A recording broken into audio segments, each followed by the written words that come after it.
What's going on, everyone? Happy Tuesday. Hope you're doing well. Happy Canada Day to all the Canadians. Hope you enjoyed your day off if you had it off today. Ooh. And yeah, we're here to talk some progress reports on our statues, man. Halfway through the year officially. We have one more half to go. I cannot believe how fast, Vega, how fast it's gone by. Yeah, and you know the thing is you cite that pretty often. We'll get to a month and you're like, where'd the previous month go? And I have not felt it until June ended, or June was going. We were in June. I was like, oh my goodness, that's it. That's it. Half of 2025, we're over with already. Gonzo, can you imagine? Yeah, it's gone by pretty fast, I think, in retrospect. So we're going to be here to talk about the last 6 months and how we feel these statue companies have been performing, and kind of what our expectations are for the next 6 months, leading into the end of the year. That's what we're going to do. Try to have some fun. See who's in the chat tonight. We got Knight stopping by. What's going on, Knight? Always good to see you. Always supporting the channel in every way. Leaving a comment. Appreciate you, man. Theo, happy Tuesday, brother. Hope you and the family are doing well. We got Statue Kingdom in the house. What's going on? Congrats on the Hulk, man. I haven't had time yet to go through the photos, but I saw some of them. Looks fantastic. Congrats, buddy. And Decourier, what's going on, man? Happy Tuesday to you. Vega, how's your weekend? How you doing? Weekend was good. Got a lot done that needed to get done because I don't have as much time during the week with work having picked up, so which is a positive. I mean, there's positives there. But yeah, as I was telling you, I'm kind of fighting an illness, so my throat's a little but I'll be fine talking and getting through everything. But I may clear my throat a few times. I'll try to make sure I mute when I do that. Most definitely, and if you need to call it, please do, man. I appreciate you hanging out and doing this. You put in a crap ton of work into this, so I always enjoy doing these because it kind of sets an expectation, sets a benchmark, and then we have something to measure for the end of the year. Yeah, I think this whole thing started out of a twofold desire. The first was I realized that there was I can't remember what I was doing. I was trying to look up a series of older statues, and I realized that there was no easy way of kind of finding that information. You kind of just have to know what you're searching for and go through Facebook or go through the forums to try and figure this stuff out. And then, so I was like, all right, why is there not just a place where I can just look stuff up like that? And then second was everyone and their mother has an opinion they can share. I wanted to try and provide something a bit more objective. I like numbers. I'm a baseball guy, so it's a very statistically led game. And so I've always been a bit statistical minded. This is not my day job. I'm not going to provide anything super advanced, but I do enjoy doing this. I feel like this is my one little special thing I can give to the community. Fantastic. Venom stopping by. What's going on, man? Good to see you. Happy Tuesday. Yeah, we appreciate it for sure. I know I do. So yeah, man, whenever you're ready, let's get this baby on the road, and let's talk about some companies. All right. So once I do this, I won't be able to see you anymore because I'll have the my navigator over here. It's not going to be the same not seeing his face, but that's fine. I understand. Okay. Right. I'll make it through. All right. You got it up? Yes, sir. Okay. I made it all fancy and stuff, so. Love to see it. So we'll go through kind of 3 sections in this report. The first thing is I will share where the tracker is now and some changes that were made. We'll go through some of the trends in the numbers that we've been seeing over these first 6 months compared to last year, and then we'll hit these companies. So first, let's start with the tracker because that's where all of these numbers, all of this information is coming from. Last year, I believe I started this whole thing last year. Yeah. And we started with 9 companies. I was tracking, POs and releases and prices and ESs for these 9. And then starting this year, I decided to add 4 more. And this was strategic. I chose companies that do not release a lot, so that it would be easy to fold them in and not become super overwhelmed, anything like that. I also thought it would be really cool to add Supercraft because they are just starting. Perfect. So I can have them from the ground and track them all the way until I, croak or decide not to do this anymore. Well, no. Shit happens. You never know. What's going on, Kevin? So, so when I'm looking at the tracker, this is what I am. These are the types of things I am seeing. Okay, it's a bunch of information. It's changed a little bit since I created it. I have updated the tracker a total overhaul twice, and one of them happened, I want to say, in February of this year. So I'm going to go through those changes real quick because it does positively impact how we review information moving forward. The first is last year when we did the end of year report, the way that statues were counted, each individual edition of a statue was tallied. So, the Asajj Ventress regular version was counted as one statue. The exclusive was counted as another statue. So that would be 2 statues.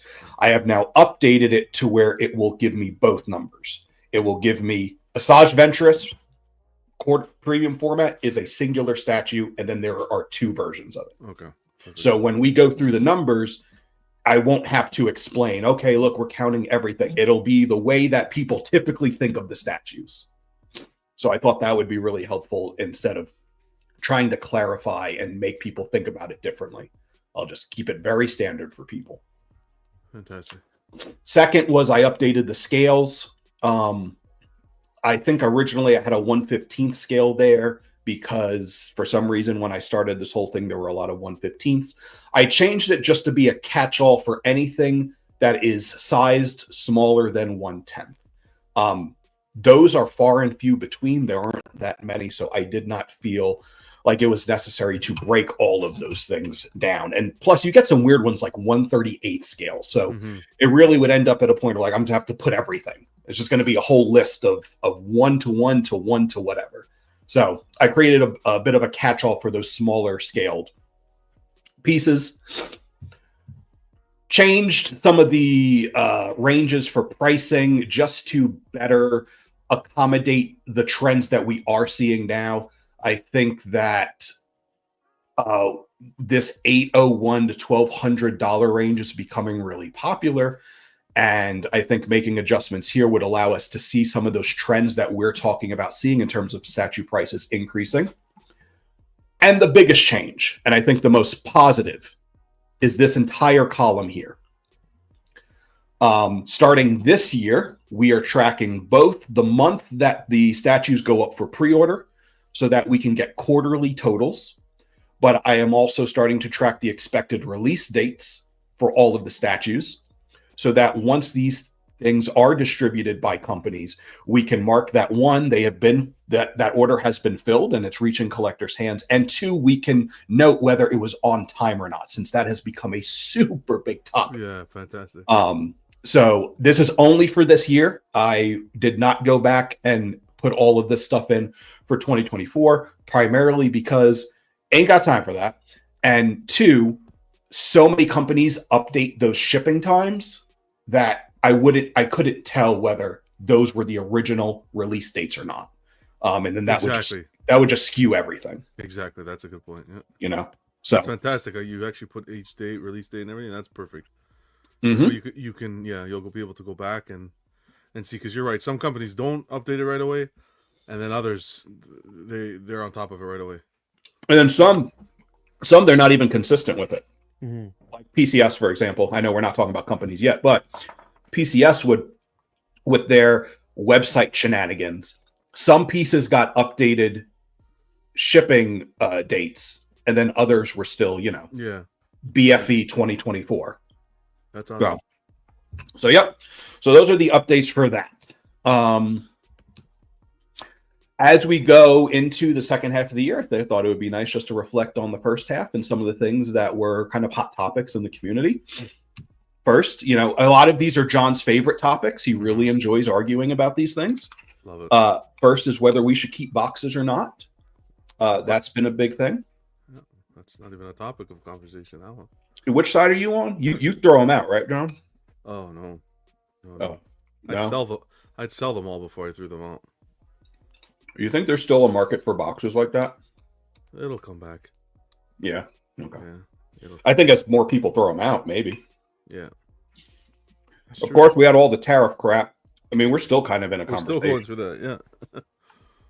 Yeah, I don't know. I was seeing some people post about their new tariff fees and stuff. Just like, geez, one day we'll get out of the forest with all of that. But for sure, for now, it's still a pain in the ass.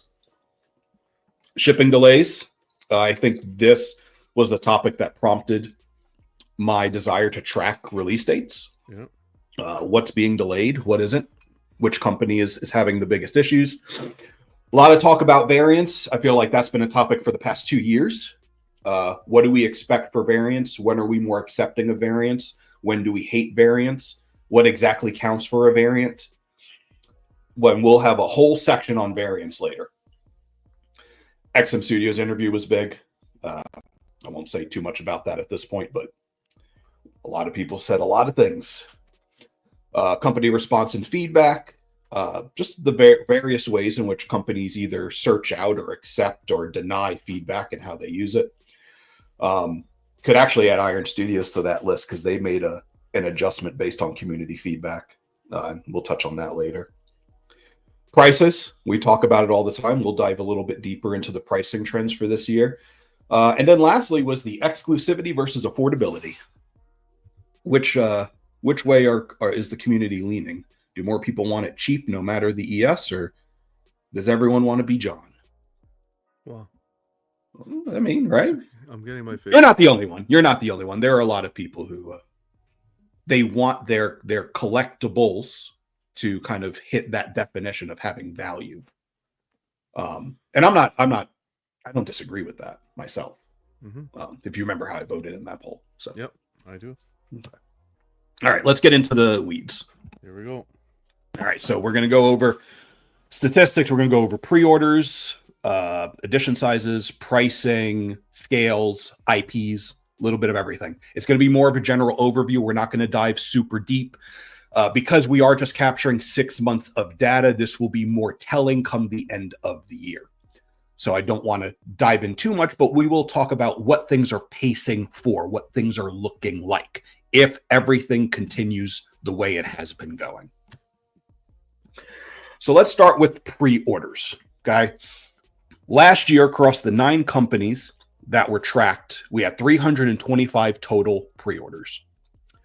This year, across those same 9 companies, we're at 170 pre-orders, which means we are tracking for about 340, which would be about a 5% increase, which honestly isn't too much when you compare it to some of the COVID years, for sure. The way that's breaking down is Prime 1 is seeing a really big jump this year. I don't know if you remember about four years ago, we went through this time in history where we were all wearing masks, mm-hmm. and we had to social distance. I tried to forget. You tried to forget, right? And people got a little extra moolah, not just what the government sent, but we weren't doing things. We weren't going out to eat. We weren't able to do all that stuff. So people had a little extra money on the side, and we were spending like crazy. Mm-hmm. And you remember, like, all the companies responded with like, "Here's everything." Yep. Yeah, Prime 1's acting like that's happening again. Don't know what's going on with them. That's their trend, is like, yo, we're going to give you all the pre-orders. They are 20, if I remember correctly, 2022, they had over 90 pre-orders that year. In 21, they had over 70. And I think those were their 2 highest over the past 5 years, or 4 years plus this year. But they are on track for 80 pre-orders if things stay the same. So they'll be pushing past those 2021 pre-order numbers. LBS and J&D are both looking at an increase. It's 43%, 25%, but the truth is that LBS and J&D don't produce a lot in each year.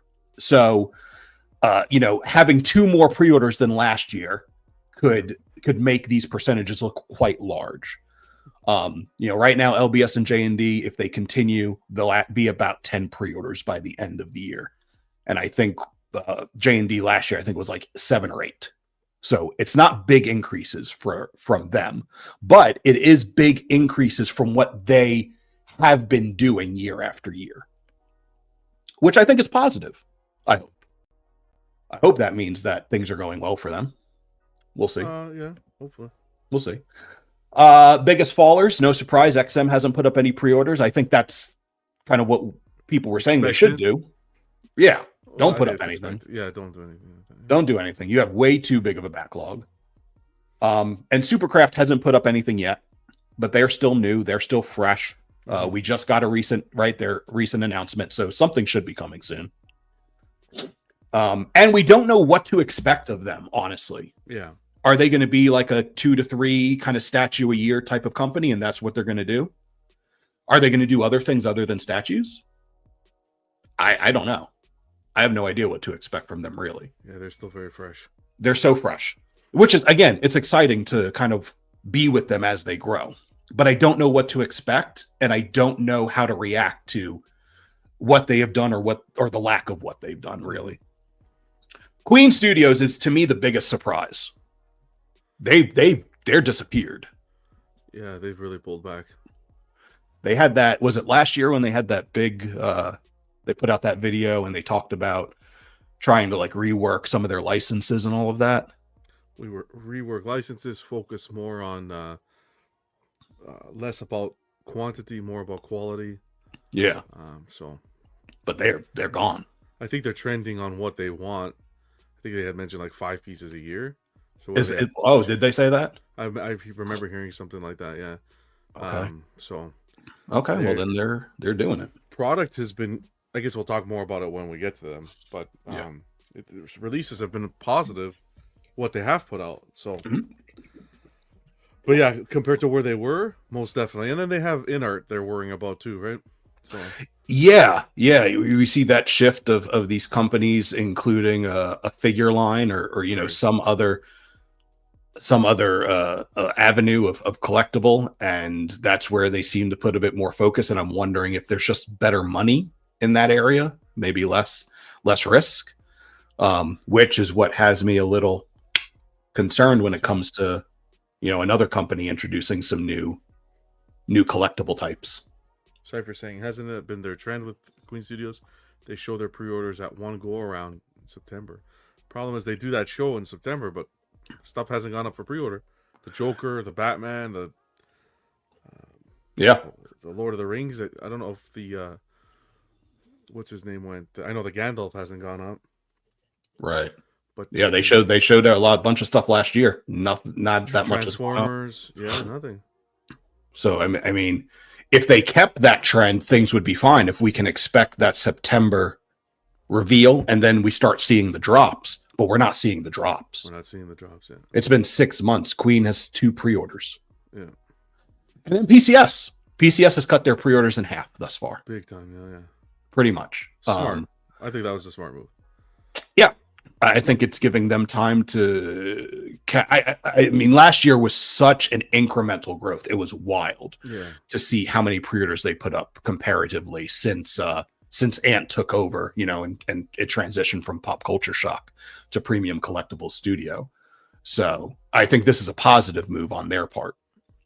Because I mean, if it's not Iron Studios, Prime One, and Sideshow, from what I understood, like PCS was number 4 in terms of quantity. Now that I'm tracking Pure Arts, that's changed a bit. Pure Arts is surprising me. I didn't know what to expect with them. But no, so PCS, definitely a drop-off for them, but I think it's a positive fall. Mm-hmm. Let's see. Let's talk about some pricing. This looks like a lot, but it's very simple. Prices are increasing. That is it, okay? That's it. Across the bottom, this big graph, these This represents the whatever it was, 170 pre-orders or 193 total pre-orders for this year across all 13 companies being tracked. So this is where they all fall. I'm not going to worry about the risers and the fallers. That'll be more important for the end of the year. The biggest thing is we are really starting to see this shift. If you look at the boxes in the upper left-hand corner, we're really starting to see this shift from a 70-30 split between prices under 1201 and prices over 1201. And we're starting to see that shift from a 70-30 to a 60-40 in favor of more expensive pricing. And this would be the biggest shift across, since this would be the biggest shift from 2021 till now. Mm-hmm. I think 2020, maybe 2023, it was like 65%, 35%. But this would be the biggest if it continues and those numbers keep ticking in the directions they're going. That would be the biggest increase in prices we've seen over 5 years. So if you're feeling it in your wallet, it's real. It's real. And I don't think it's going to stop either. I don't either. Yeah. And I have a graph to kind of demonstrate where those numbers are shifting. Mm-hmm. So this is going to look even more overwhelming. But what this is each price range across the bottom. Okay. And then the percentage of pre-orders that existed in that price range for each year. So if you look at the first column, we have pricing less than $250. The green bar is the percentage of pre-orders in 2021 that were priced at under $250. The blue bar is 2022, the percentage priced at under $250, so on and so forth for each of those categories, okay? I don't want you to worry about most of this. I'm going to point exactly where I want you to look. We're going to look right in here. Okay, within this box. This is the big shift. Last year, the $501 to $800 price range. And we know which company really lived in that range and created such an expectation for collectors that that's where their pricing is going to be. We started seeing some creeping up in 2023. We had Ghost Rider and things like that. But it seemed like, at least at that time, those were outliers. But it got the conversation started. Now we look at this year. What are we seeing? Big drop to the lowest percentage of pre-orders at that $501 to $800 range. Big drop. Lower than even the years that were lower before it. Mm-hmm. 14% of pre-orders. Where does that get redistributed? Well, easy answer. The next three pricing categories. Okay. We see this was the 501 to 800 was about an 11% drop. 4% of that increases the 801 to $1,200 range. 1201 to 18 gets a 3% raise. 1801 to 2500 gets a 3% range. Jeez. And that's exactly what we thought we were seeing, particularly with Sideshow, who I think is easiest to look at as like the barometer for the pricing environment because of how steady their prices were within a certain range. But Prime One is adding to this as well. Even though Prime One has had pieces come out where I think the community's response, like some of their quarter scales, such as like the Morgan and things of that nature, people have been really positive to those prices being around $9.99, $10.99. Their overall pricing, though, continues to move into that $1,200, $1,800, $2,500 range, more so than it has in the past. Mm. So it's moving up. It's moving up, and it'll be interesting to see if the 501 range, that 14%, stays there for the rest of the year, because that is a big drop from the previous year. Huge. So I'm curious to see how that goes. Most of the higher price stuff, you can see it mostly stays around 3%, 2-3%. Like, we don't get a lot of collectibles up that high. And when we have certain companies like Queen Studios not putting as much up for pre-order, who did live a lot in that range, they were doing life size and half scales and things of that nature. Mm-hmm. With those being removed, we're not seeing as much of these higher prices anymore. And Infinity not putting out as many pre-orders as well as they were doing in the past. Very good. Infinity too. So we're really just living in this range here. It's wild to see the 501 range just completely disappear almost. Yeah, it's when you look at it over the 5 years, right? It's like, okay, maybe this was a normalization, right? It was coming back closer to what the trend has been. Last year was so abnormal. But if I took away all these other years, because we're not going to focus on all that. We're really thinking about last year because that was the most recent in our memory. We look at last year, it's like, okay, how are things going now? Wow, that was very dramatic. Yeah. What numbers look like? Okay. I took 4 companies here. I took the average price of statues they put up. So it's the total average across all scales, other than for Iron Studios. I will save that for last because I did that differently. Sideshow, we have talked about a lot, that their prices have increased at a very high rate comparatively to other companies. But they're not alone, though. If you look at Sideshow, their average price for statues in 2023 was $590. 2 years later, we're at an average of $828. Jeez. It's a big increase. That's a 40% increase from 2023 to 2025. But the big thing was the big jump was actually from 23 to 24 thus far. From last year, we're just looking at a 9% increase. Precisely. That 23 to 24 was wild. Prime One is interesting because for the length that I have tracked this company, they have such a stability in how they price things. It's really stable. They don't have the dramatic shift that Sideshow has, or they haven't until now. You can see from 23 to 25, it's a 24% increase looking at that top number, the 1744. The reason I have 2 numbers there is because the bottom number, the 1944, which would indicate a 38% increase, that is including the very large outlier of the Optimus Prime Weapons Depot at $20,000. That's a super outlier. Yeah, so I wanted to do it without to see what those numbers look like, because 20,000 is going to skew everything. So we're looking at about a 16% increase over since 23, but a 24% increase this year. So they're starting to rise up. PCS is rising up big time too.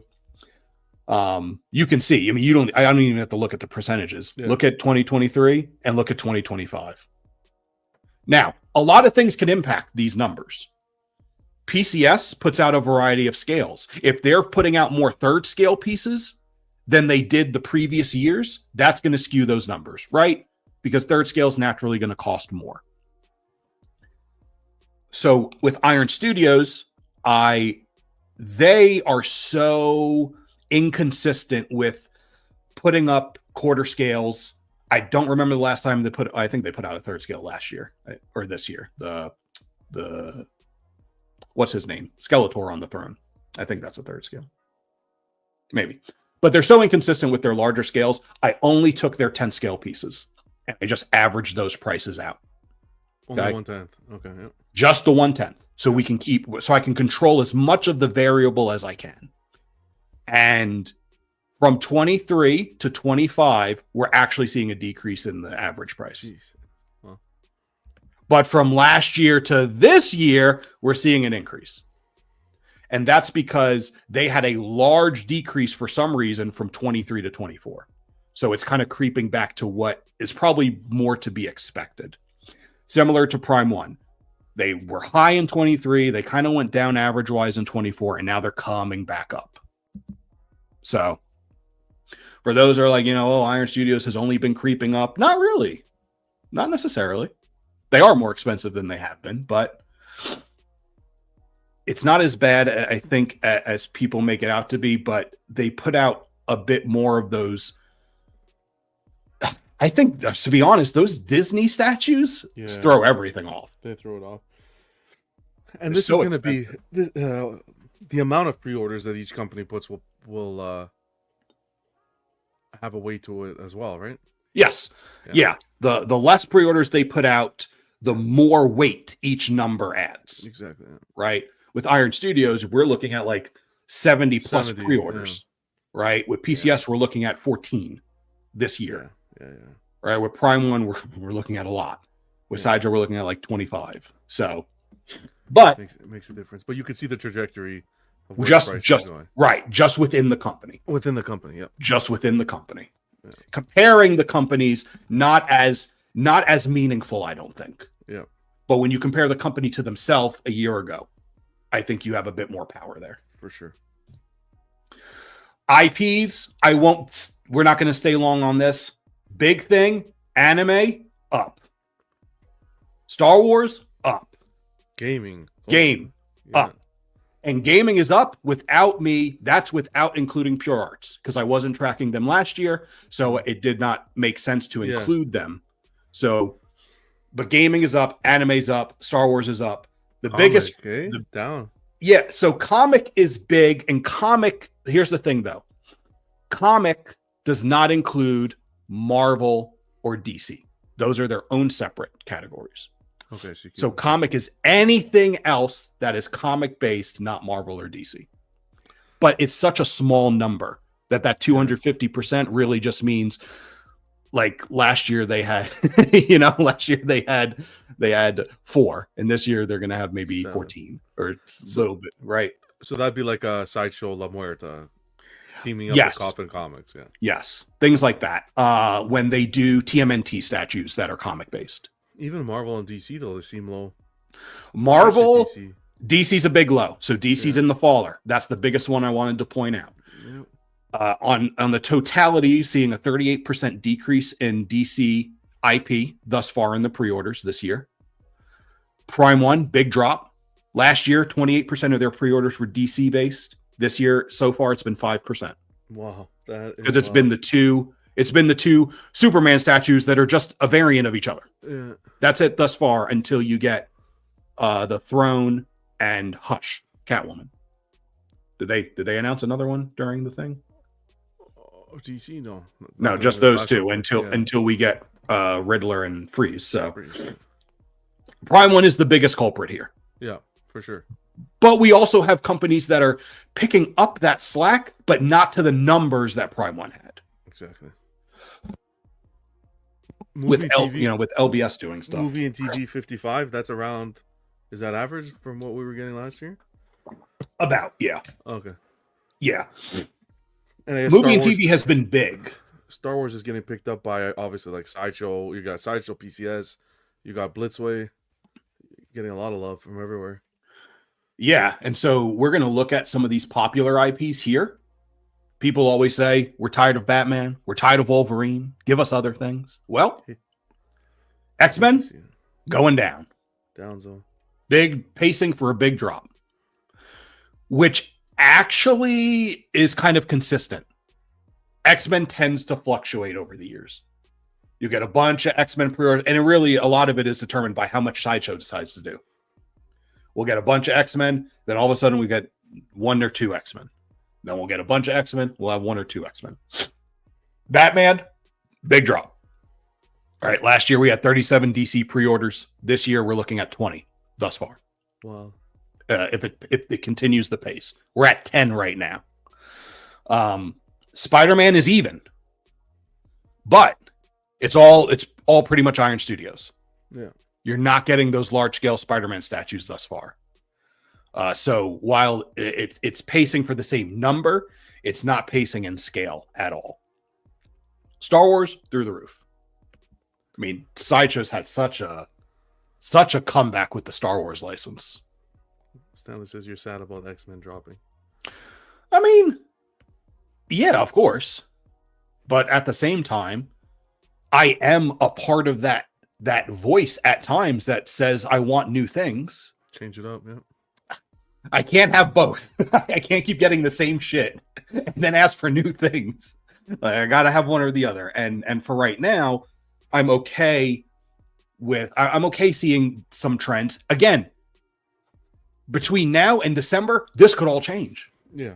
This could all change. Yeah, well, all it takes is a Sideshow Con and a slew of pre-orders, X-Men pieces. That's right. Yeah. Iron Studios could catch the bug. Yep. But nice that's Star Wars. It's Star Wars, yeah. Nice to see Star Wars pop. Yeah, I feel like Star Wars fans have really been starved a little bit in the licensed world. They have been starved. Oh, for sure. So I think it's really nice to see not just getting the popular characters, like getting characters that I only know about because I'm in a community where people talk about it. Yeah, precisely. I would have no clue who the Darth Nihilus is. Yeah, from the game. I still don't actually know who that is, but I've heard the name and I've seen the statue.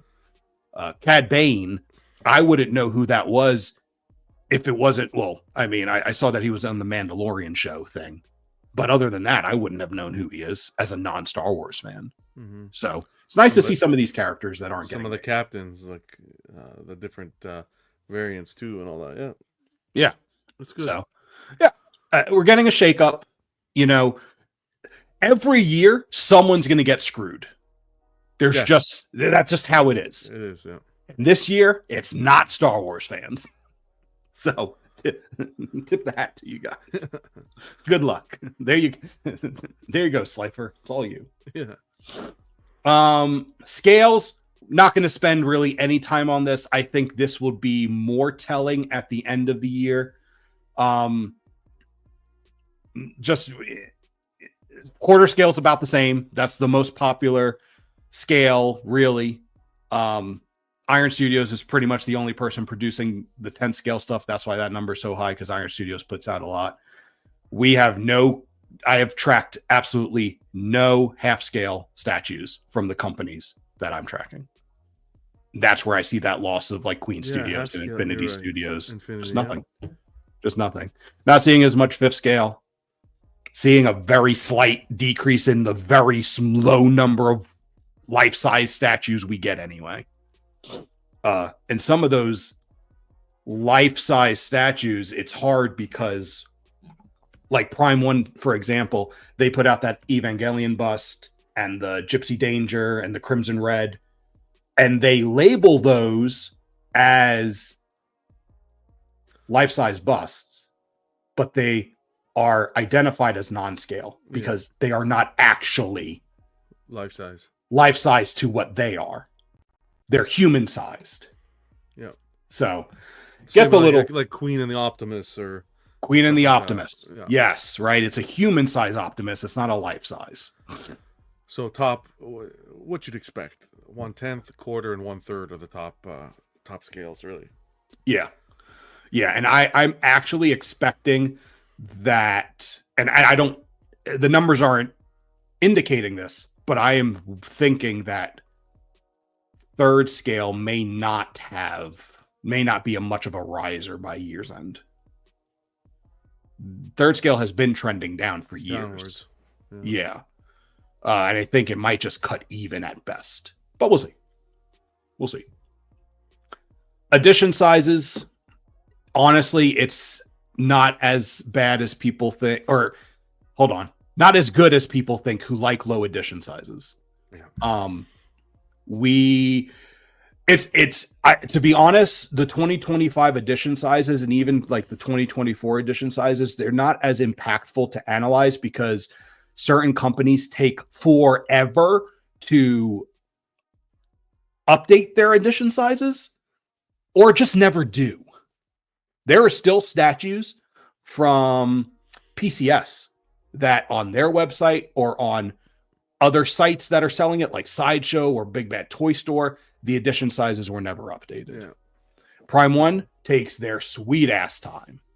Most of the time I find out about their updates, it's because I was doing my random searches for the edition sizes I still don't have listed. You know, Sideshow's the only company that will like post that shit all over on the top place. of it, yeah. Right? Like, hey, here's the edition size. Pay us now. Yeah, because once they announce the edition size, there's no more playing around. With you get like Prime 1, they'll do 500 of this statue, and then by release time, we're knocking it down to 250. Yes, and that makes it really hard to track. Oh yeah.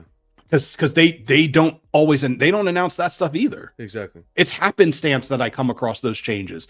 Either I come across it or someone will note it because they got an email because they have it on pre-order. Exactly. And other than that, Prime One doesn't announce that stuff. But the biggest thing I think to just say here is typically the past 2 years, 90% of pre-orders that have labeled edition sizes, so it doesn't include Iron Studios limited stuff, 90% of them have had an ES of 500 or under. And this year thus far, it's tracking for less 500 and under, and we're actually seeing a slight uptick in edition sizes overall. You hate to see it. But I feel like that's not what people are experiencing. Everyone's like, "Oh, edition sizes are just falling off the table." But I think it's because we're focusing on one company as opposed to the entire lot of them. Because even when Prime One has a crazy decrease, they have some statues that blows my mind how high the ES is. Yeah, the Predators are like Do that. you remember maybe 2 showcases ago, they showed this little anime piece and it was like a half goat, half person. It was like a little cutesy anime person standing on a hill. She was, I don't know if it was a she, but she was like a half human, half goat. Her name was Faputa, I think it was. Faputa, wow. It's okay if you don't remember it, but it was so obscene. It got an ES of 1,000. That's wild. Because that's the shit that's selling. Which, I mean, their shift in IPs are showing what's selling. But that has 1,000, and then you have what you would think were more popular statues getting edition sizes dropped. So, for everyone that's low, there's 2 that are high. This one here, $259. It's still up for pre-order. Faputa. Telling you. Some Doesn't look crazy like a stuff goat. Prime One got going on. But yeah, so edition sizes aren't just falling off the table. But again, you have to, we have 170, or I mean, it wasn't 100, so it's 193 altogether. 193 pre-orders. We have 105 here that are actually labeled. Yeah. So there's still plenty to still need updating. So we'll see if we can have more of those numbers by year's end. Here are the biggest combined ESs we have for statues that have gone up for pre-order this year.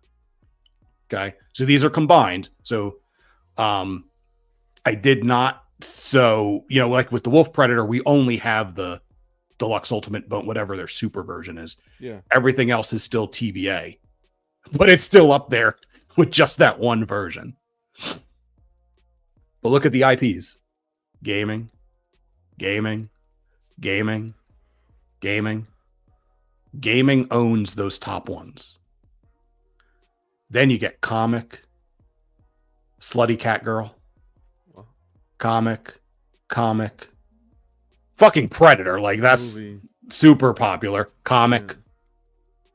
But those gaming, look at the gaming. First 4, 1, 2, 3, 4, just like that. That's a high yes, man. Gaming. Okay. And again, those are combined, except for Little Piggy Slave Man. He has 1 edition. Do you think we'll get it? We'll see.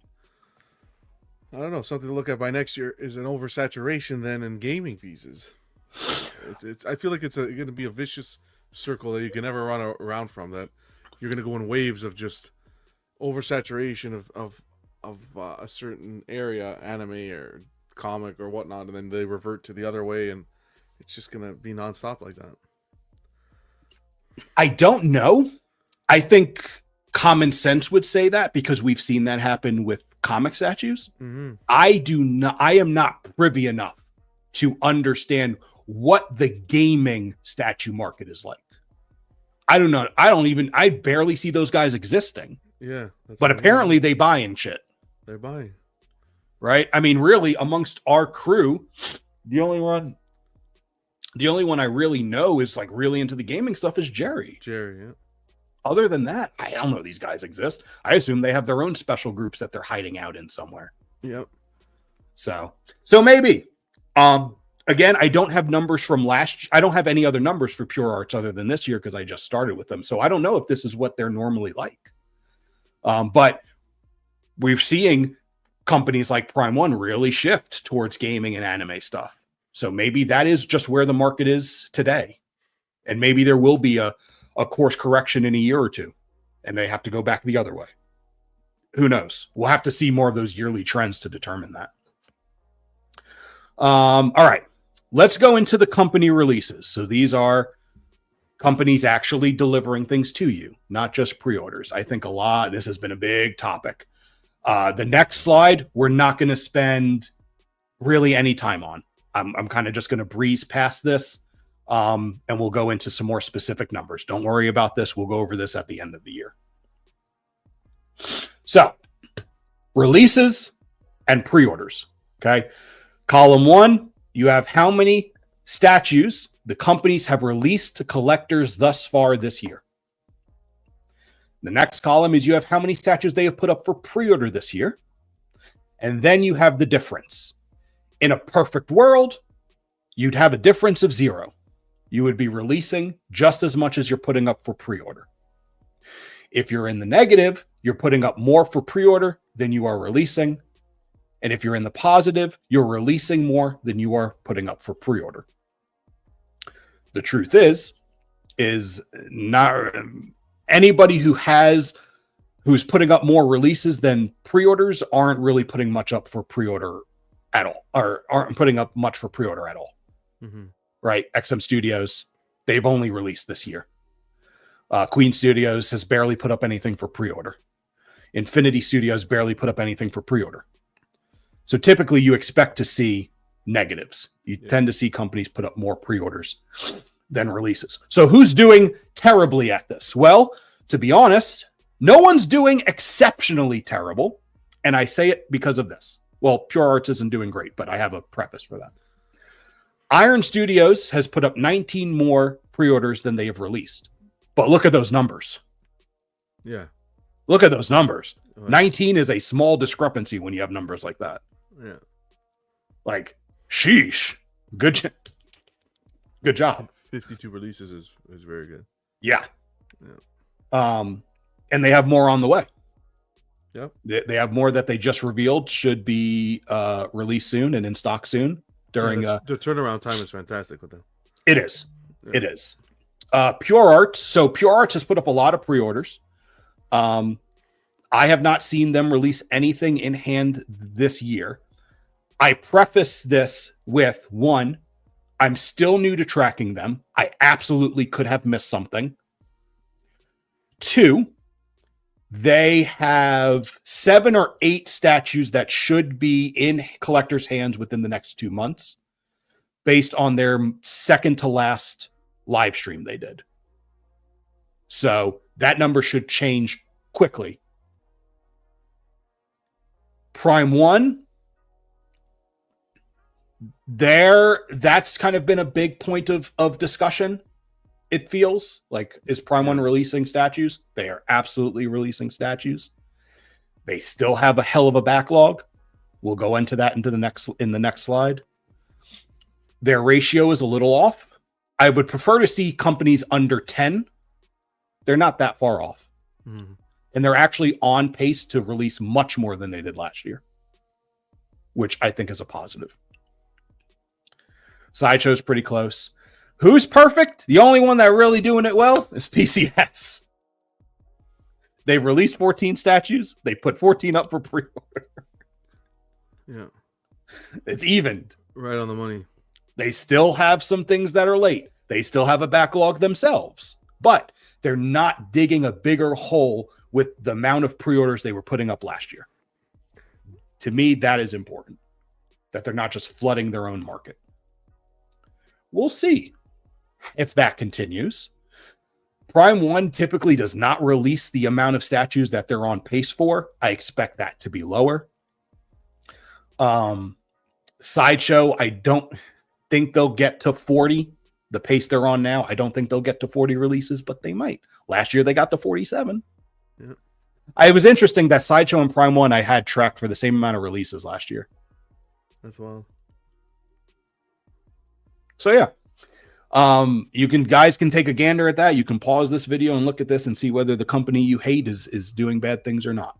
But The big thing is this. How well are these companies doing with all of the statues they still have out there?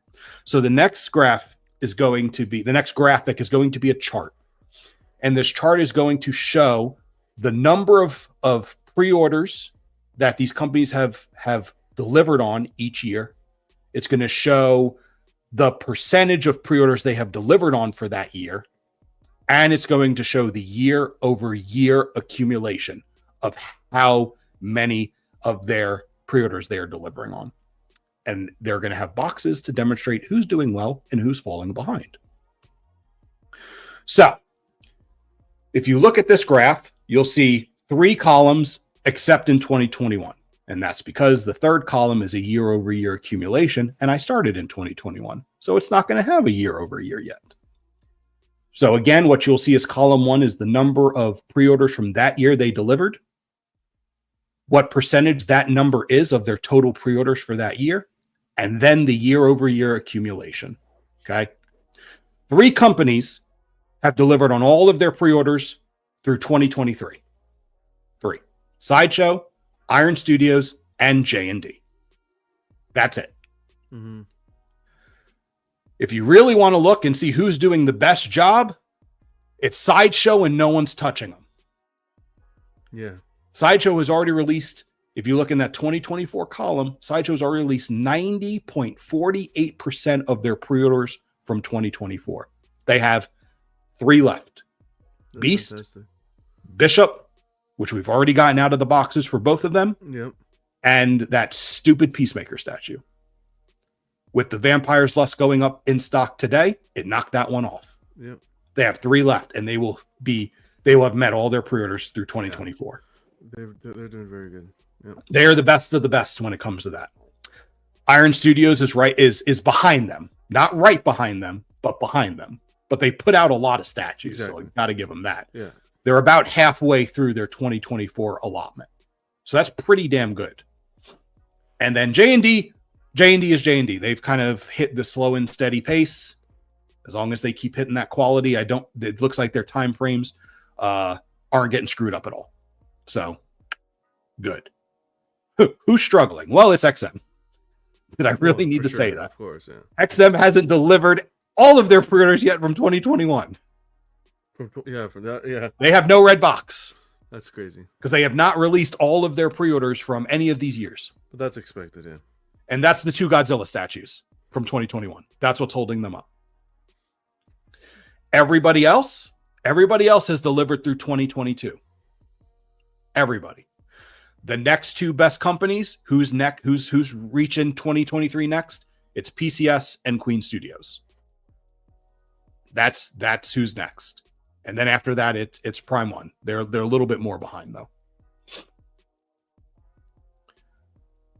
Interesting. Mm-hmm.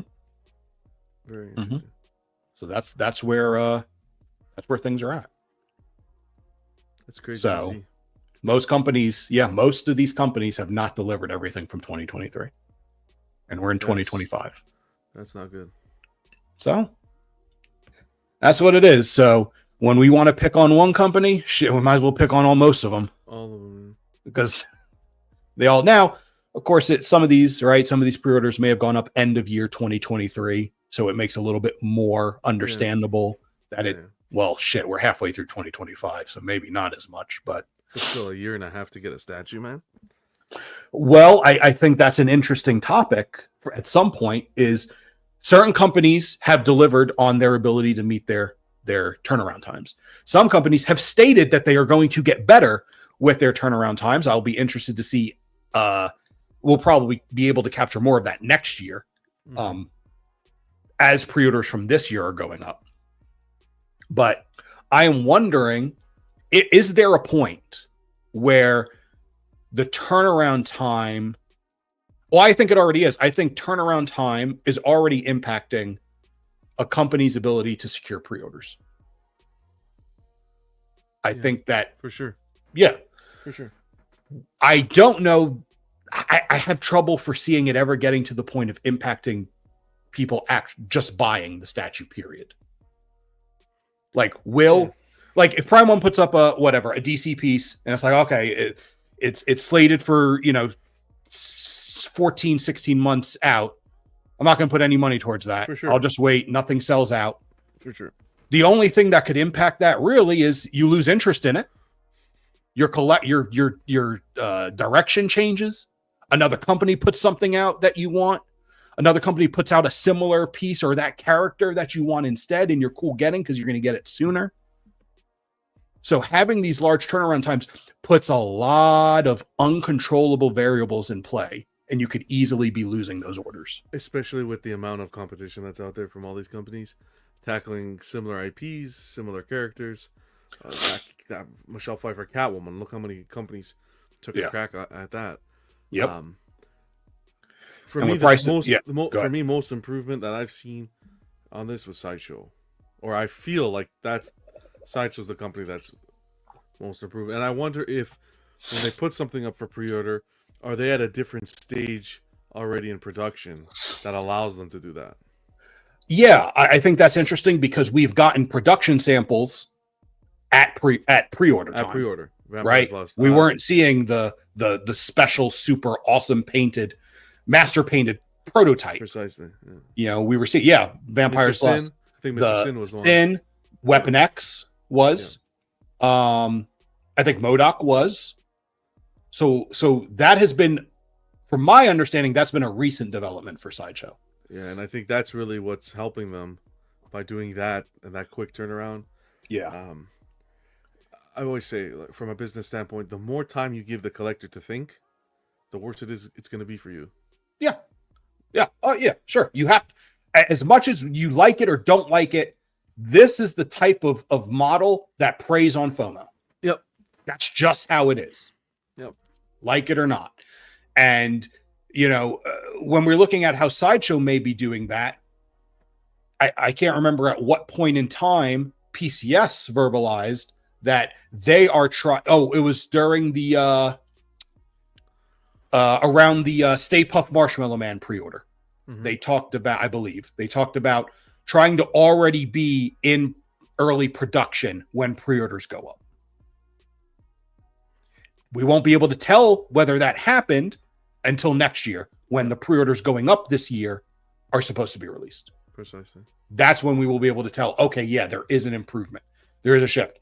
Because we have this. This is right here. Yep. We can see where the numbers are and how quickly they change. The numbers don't lie, yep. Okay, so that's it for all of these numbers and all the statistics and all of the trends. Fantastic job. Okay, we're going to go into a quick discussion on variants, and then we're going to get into companies. So let's talk about variants. If you don't know what a variant is something like this that goes to this, or this that goes to this, or this, or this. All variants. Look at that. How clever. Okay. Beautiful. Let's look at these numbers. Okay. So when I think of a variant, I think of something that is a color variant. I think of something that is a rescale of a statue that's already been created, or a reskin of a statue that's already been created, such as the black suit Catwoman from Tweeterhead, and then the purple suit Catwoman from Tweeterhead. Same pose, same base, different costume. Okay. Yep. We talk about, variants. There's so many variants. Is it really that much more? A little bit. I only looked at these companies that we have up here. Okay. Part of it is unfair because I didn't track Pure Arts before this year. So if you take that 7 away, there's actually less variants this year than I tracked in 2024 and 2023. There's actually less. Year's not over yet, though. From last year, 14% of 2024's pre-orders were variants. This year, tracking those same companies, 14%. So right now, we're kind of even in terms of percentage. At halfway through the year, yeah. Yep. In totality, it would be one less actual pre-order. One less actual variant. 47 last year. We would be on pace for 46 this year when you don't include Pure Arts, who I wasn't tracking. So we're about the same. But If you look at 2023, it's a big jump. Yeah. So 2023, not as many variants. We saw a big jump in 2024, and we're seeing it matched this year. Yeah. And it's all Tweeterhead's fault. Not really. But 3/4 of Tweeterhead's pre-orders are variants. So that's what these numbers are. So these numbers here are how many variants these companies have put up for pre-order and what percentage of their total pre-orders the variants account for. Account for it. Okay. Prime One ain't doing much with the variants. PCS ain't doing much with the variants. Smart. Iron Studios, for the number they put out, aren't really doing too much with the variants. I think with them it was more rescale. Yes, with them it's more rescale. Rescale. Yeah. Tweeterhead, all the variants. Tweeterheads. They're almost exclusive. They might as well change their name to Variant Head. Yeah. Almost exclusively variants. Pure Arts, they pretty much re-released their entire quarter scale Assassin's Creed singular character statues in 8th scale PVC. They I don't know if they did only 7, but they re-released 7 of them this year, all in a lower scale. So that's why their number's so big. So Sideshow, Mm-hmm. so far, yeah, Sideshow would be the biggest criminal for Yeah. 2025. Mm-hmm. What's Yeah. And you know, and it's just variant in general. It doesn't mean that they didn't release it in the way we like it. It just means that this is how many variants they have put out. You know? So yeah, they're up there, but they're matching last year. Still They're not as matching last year. egregious as it feels like, that's for sure. No, we have 193 pre-orders out. 30 are variants. Yeah. Like, come on, guys. We'll be okay. We'll be okay. I don't know. To be honest, John, as I was doing this, I wondered, I don't think the problem is variants. I don't think the problem is that variants exist. I think it's the way the company releases the variant. Yes, I think we have an ideal of how the announcement and the delivery and the pre-order for variants goes, and that's what crumbles our cookies. Yeah. Sideshow's Nihilus, as of most recent, great way to. Thank you. Did it. Yeah. Right. X-Force Archangel, not as good. Yeah. Oh, that was so bad. Yeah. Right. That was. But if anyone's like, wait, did we really have all these variants? Yep. We did. We have rescales, we got reskins, we got recolors. And if anyone says, wait, that doesn't count. You have 2 Tweeterhead Catwomans there. Well, that's because they reskinned the black suit and they did it in 2 scales. So, don't want anyone calling me out because it'd be some bullshit. Oh, okay. Thank you. Thank you. It's two different statues. Counts as that 2 one fine. statues. That one fine. Iron Studios, the Brachiosaurus. Can we count? Well, yeah, it's variants. It doesn't matter. It's different. It's different. Fine. That's fine. It's different. Yeah, I mean, it's different. It's not the exact same statue. No, it's not. That's fine. There was a little bit of They updated a lot of things. It looks better. Oh yeah, for sure. I did wrestle with that one a little bit, but yeah, I mean, it's another. I don't think it has nothing to do with whether it's a re-release or not. It's just a variant. Exactly right. It's just a variant. But okay, Is it not a slightly altered version of a statue that's already been released? That's fine. I'll give it to it. I'll give it to you on that one, but it's very fine line. That one is very fine line. What did PCS do with the Ed 209? That's a variant? It's a rescale. They did a 3rd scale, then they did the quarter scale. Oh, wow. Okay. Later on. A couple months later. I don't remember what the time was. Yeah. Yep. Fair enough. Oh, yeah. The Tweeterhead Joker they did. Yeah. Okay, Yep. well. Wild stuff. Yep. So have you looked at the Welcome to Jurassic Park, like the 2 of them? Look at the old one and the new one. Yeah, it's more. This one is nice because it has like almost like a felt. Like it's actual. Like it looks like the grass looks great. The grass is real. The Yeah. other one, it looks like fondant. piped Yes. fondant. Yeah, yeah. Yes, I was surprised at how much better this one looked. Yeah. It's really impressive. I really want to buy this. Please, It's really I oh don't- really? I Well, didn't maybe want to see this. Why'd you know, maybe pull away some of that Pokemon money and put it over here at the fucking dinosaur statue representing the movie you talk about all the damn time. It will happen. Open ES, no rush, right? That's what we're talking about, pre-orders. Maybe. We'll see. The problem with Iron Studios is without having the numbers, you never know when it's just like, okay, When they're gonna cut production, we're yeah. not selling it anymore. Yeah. It's like, oh shit. And I think the only reason they brought that one back is because they had an issue with that statue. In Yeah, the original the containers. original containers and stuff. There was a loss there, so I think that was brilliant bringing that back.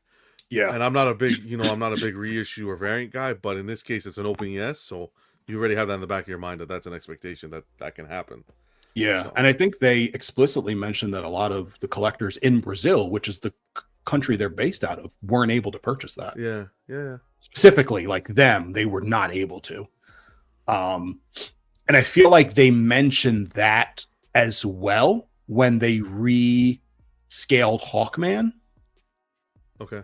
They did something. They talked about something when it came to that Hawkman, where they're like, the Brazilians didn't have didn't really opportunity to get that, or maybe it was when something along those lines. But it's nice that they're looking out for like their home base.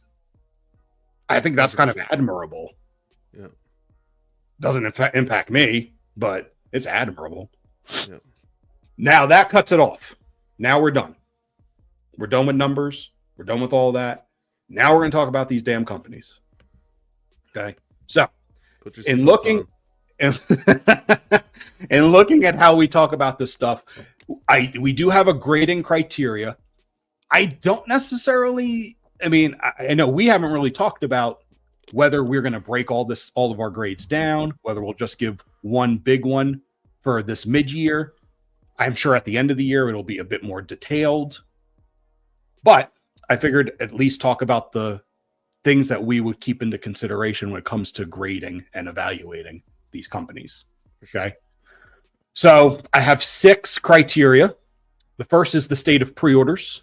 That could be edition sizes, pricing, line focus, things of that nature. Second is the state of releases. So that would include shipping times, shipping prices, delays, things like that. Third is quality control. That can encompass a lot of things. What's the production quality like? How's the engineering? Once we get it in hand, was there a large slew of paint issues or other issues going on that required a lot of sendbacks or breakages and things like that? Art direction, customer service, and then public relations, which, public relations in this hobby has to include both kind of the more official company press release stuff and community engagement stuff on Within like the social groups. media and stuff. Fantastic. Right? We kind of have to include that because it's such an integral part of the hobby at this point. So that brings us to, Oh boy. here we go. Here we go. One company at a time. And I'm going to need John's help a lot with some of these companies, I'm not especially ready, these Jacob. newer ones, I'm not because ready. I don't have as much experience with some of these newer companies that I started tracking. So who's first? Ooh, Blitzway? Okay. We're going to start with Blitzway. I'm nervous. Okay. Why am I nervous? I don't know why I'm nervous. I don't know. You sweating. You need a I'm towel? nervous. No, You need a I'm towel? Okay. So when we go through these companies, we'll have company title screen. I'll have a slide with some of their pre-orders they put up this year. Now, remember, I am only tracking explicitly statues. I ain't tracking one six figures. Do action statues count? No, I'm kidding. Yeah, the action statue counts as much as it hurts my damn soul. It counts. Okay. So when you're like, oh no, well, what about the what's the fucking car? they did? Ghostbusters and Yeah, that shit. You ain't gonna see that shit here. No. I ain't doing that. We can still talk about it in terms of the company, but that's not the stuff I'm tracking. Fair It's enough. only statues. So we'll have company, a slide of some of their pre-orders, a slide of some of their releases, and then we'll have kind of the notes and numbers for them. And Okay, we haven't so- discussed this at all between the two of us, so this is all we're all doing Oh this no, live. I haven't even been on. I don't know if you guys have noticed. I ain't even been on shows other than the Prime One Yeah, showcase. you've been busy with work and stuff. I have so not it's- been around, so Yeah. there has been no discussion beforehand. So here's some of the statues they put out. Fucking action statues. Fantastic. Is it just the? What exactly is the Endo? articulation? It's a bust. Oh, the arms. Is it just the arms? I think it's the arms. Okay. Well, releases. Wow. They don't put out a lot. I actually have. So it's okay that they're not putting out as many statues because they don't put out a lot of statues for pre-order. Hold on. And when you remove the when they did their collaborations with Prime One, I filed all that stuff under Prime One. Did you really? Mhm. Okay. Yeah, Mhm. fair enough. So Yeah, that's fair. So I think that it decreases their pool even more overall. So Shit. Here we go. Blitzway, I have 3 total pre-orders thus far. I don't have any releases from them. I'm not going to focus on all those numbers. If anyone wants to pause it, they can stare at that stuff. If there's anything notable, I will mention it. But with Blitzway, there's not. I'll just kind of go to the notable news trend stuff. John, of course, you can add to anything that you think of that I don't know. One is that this action statue hybrid thing is continuing. We talk a lot about what is the next innovation in statues. And is it articulation? Is it electronic stuff, light ups? What's the other electronic thing? The Animatronics. animatronics. Thank you. Is it stuff like that? Well, Blitzway's doing something a little different, right? They're keeping this articulation going. And then they merged 2 websites that they had. They had Blitzway Global and they had Blitzway USA, and they merged them together to have a more integrated experience. I did not know that they had 2 websites. I never dealt with Blitzway, but I do know that this change happened. And I think that's always a positive thing when you can simplify the purchasing process, your accounts, things like that for collectors. That's a win. Now, if any issues came up with that merger, I would not know. So, not a lot to go on with Blitzway, but is this what their status quo is? Do you feel like this is allegedly no news updates, no nothing from either Blitzway or Prime One? Correct. The separation Mhm. seems like it happened not too long ago. So Yeah. can this be a result of that? Maybe. If there's a separation, there hasn't been a mention. Right now, it's still rumor and conjecture. Yep. But I think there are some things that were put in motion, like the Real Elite Master line, which I know that that's more of just their new standard. But there was a real big focus on the face sculpts when it came to talking about the Real Elite Master Yeah. line. And it felt like it was their way of no longer needing to rely on another company for that. So maybe. But were they putting out that many statues before then? Blitzway? Yeah. No, I feel like their focus was more the Prime One collaboration. That's where, like, the last big haul of statues they did was the Rocky Balboa, the Legend. Was that right? And what was the other one? The Scarface, Tony Montana on the staircase. Yeah. Right? And then now they've teased, right, we got those 3.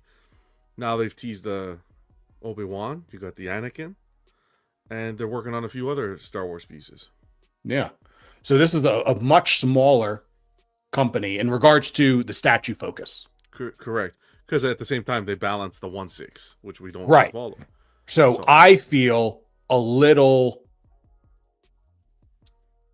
like I can't give the most informed opinion on how they're doing because I don't know and I'm not that familiar with the other half of their company, which seems to be honestly the more popular half. But I think that could change. I think that can change because of what Blitzway has been able to price their statues at, the scale they're going for. They have that reputation with Prime One. And if they can pull that now away from Prime One and continue that level of quality that we know Blitzway has with their own product, I think that can change. Because with their 1/6, if I'm not mistaken, the big thing they did this year was just the Ghostbusters. If I'm not mistaken. Oh, Oh, and the DeLorean, and they did the DeLorean. Those were two big things they did this year. I mean, the Ghostbusters that had its fair share of Oh, positive and sold negative out. Yeah, pretty much reactions, sold out but it sold the heck out, didn't it? Yeah. So for me, I think Blitzway has its spot in the statue collecting community because when they released those three for pre-order, they were well received. That Rocky was well received at that price point, $649. I'm looking at Big Bad Toy Store for now. Okay. $649 was the price point for that quarter scale. You got Butkus, the dog as well. Just a good looking piece. That was just an example. You got the Scarface too that people liked. Legend was a little iffy because I don't think that was just as popular IP as the other ones. Right. But ton of potential with Blitzway. Yeah, and I think that their pricing specifically has been a real highlight. You're getting obviously excellent quality in regards to likeness replication, but they're also delivering it at prices that you're not even seeing from Sideshow anymore. Yeah. So maybe Blitzway can carve. Blitzway has the potential. I don't think they're going to produce. Nothing in their history says they're going to start producing at the numbers of a Sideshow, but I think they can carve out a little niche in terms of affordability in that, movie, TV, IP niche. I want to say K.A. Kim. Mm-hmm. Yep. Fantastic work. Those portraits, fantastic work. Yeah. Cypher was mentioning, is it possible that they bought Blitzway and they've rebranded the Real Elite Masterline under the Prime 1 banner? No. Yeah, I think that would be a bit harder to keep under wraps. Yeah. Like that. I don't think Prime 1 is purchased, but that would be fucking wild. That'd be crazy. That would be wild.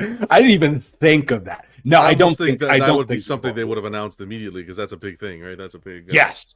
Yeah. You're immediately raising your stock in regards to that type of quality, especially for the movie and TV stuff that they're doing so often. 100%.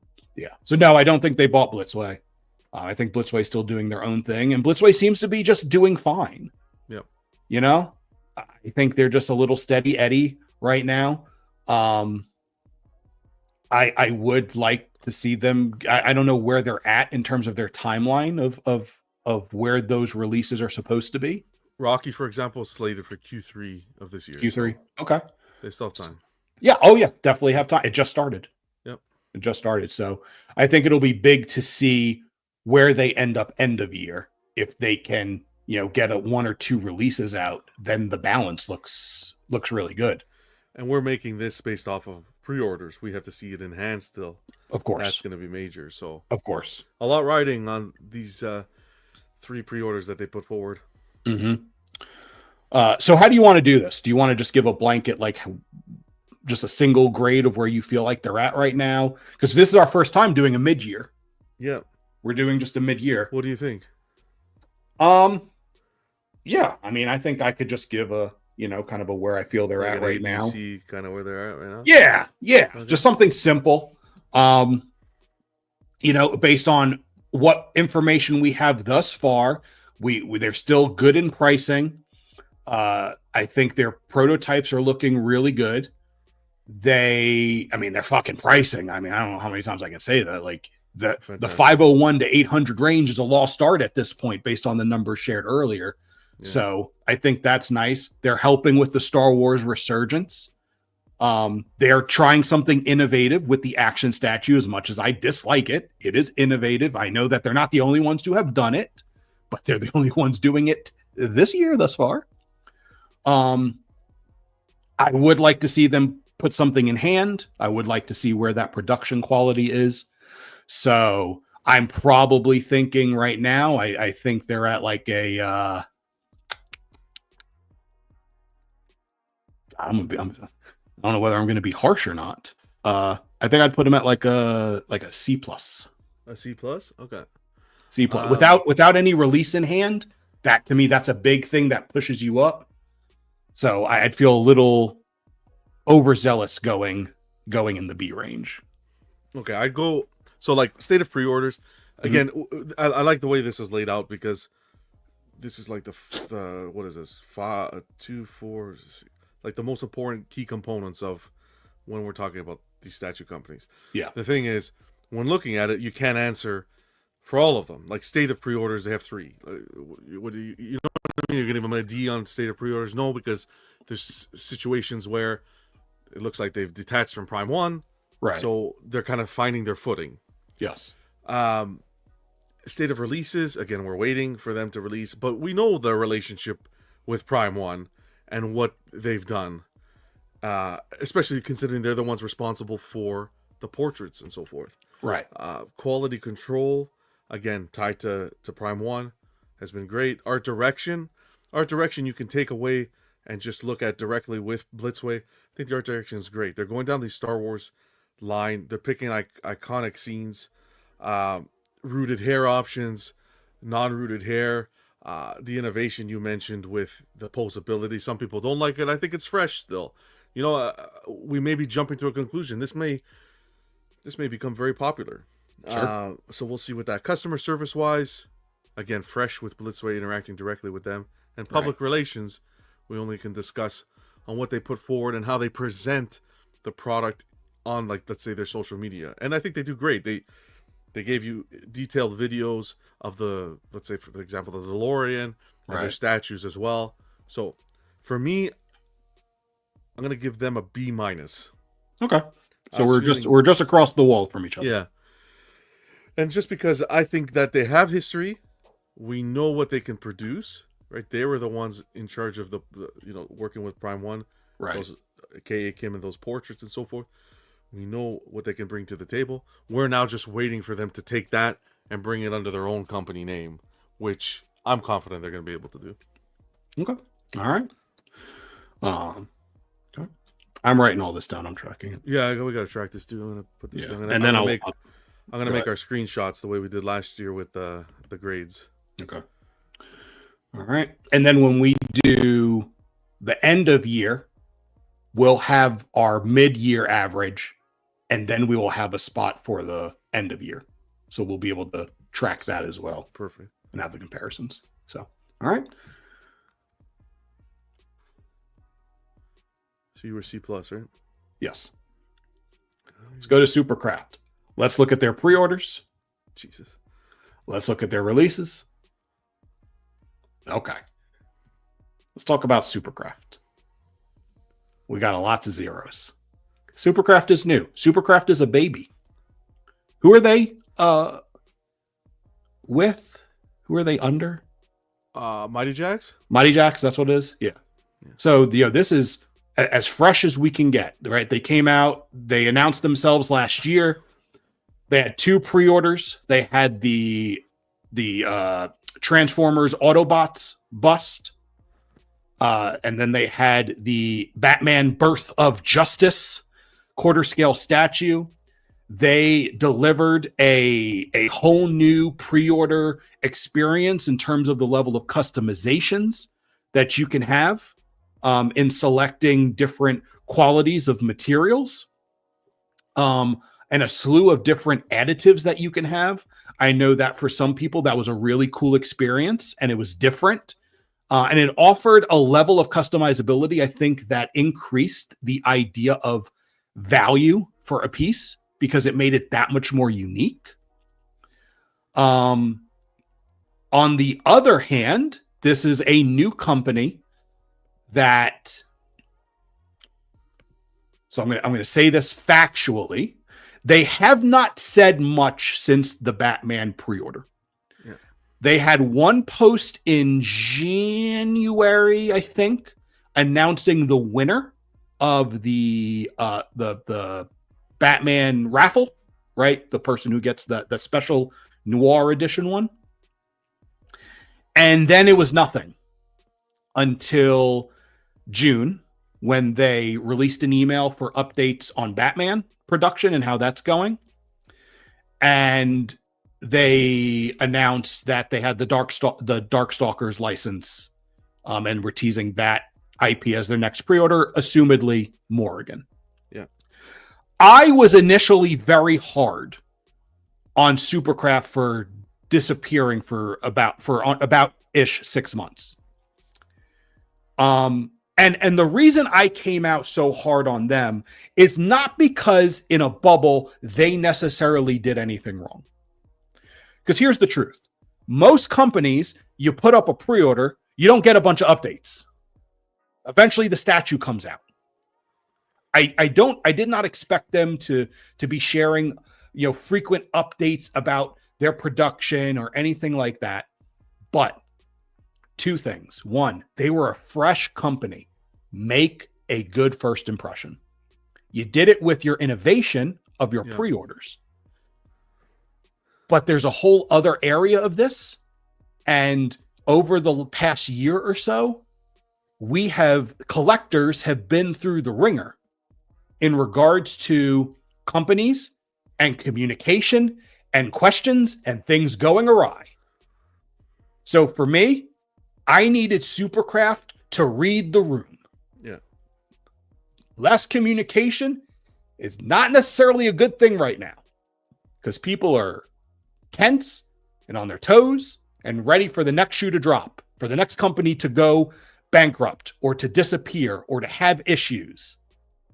So that's kind of where my reaction came from for them. Okay. Now, the Batman was last year. Yes. I feel like I don't feel like I could give this company a grade. There was nothing done. There was nothing. If I'm gonna give a grade, it would be a D. There's nothing done. There was nothing. There was last week the post, and you know how I feel about Supercraft.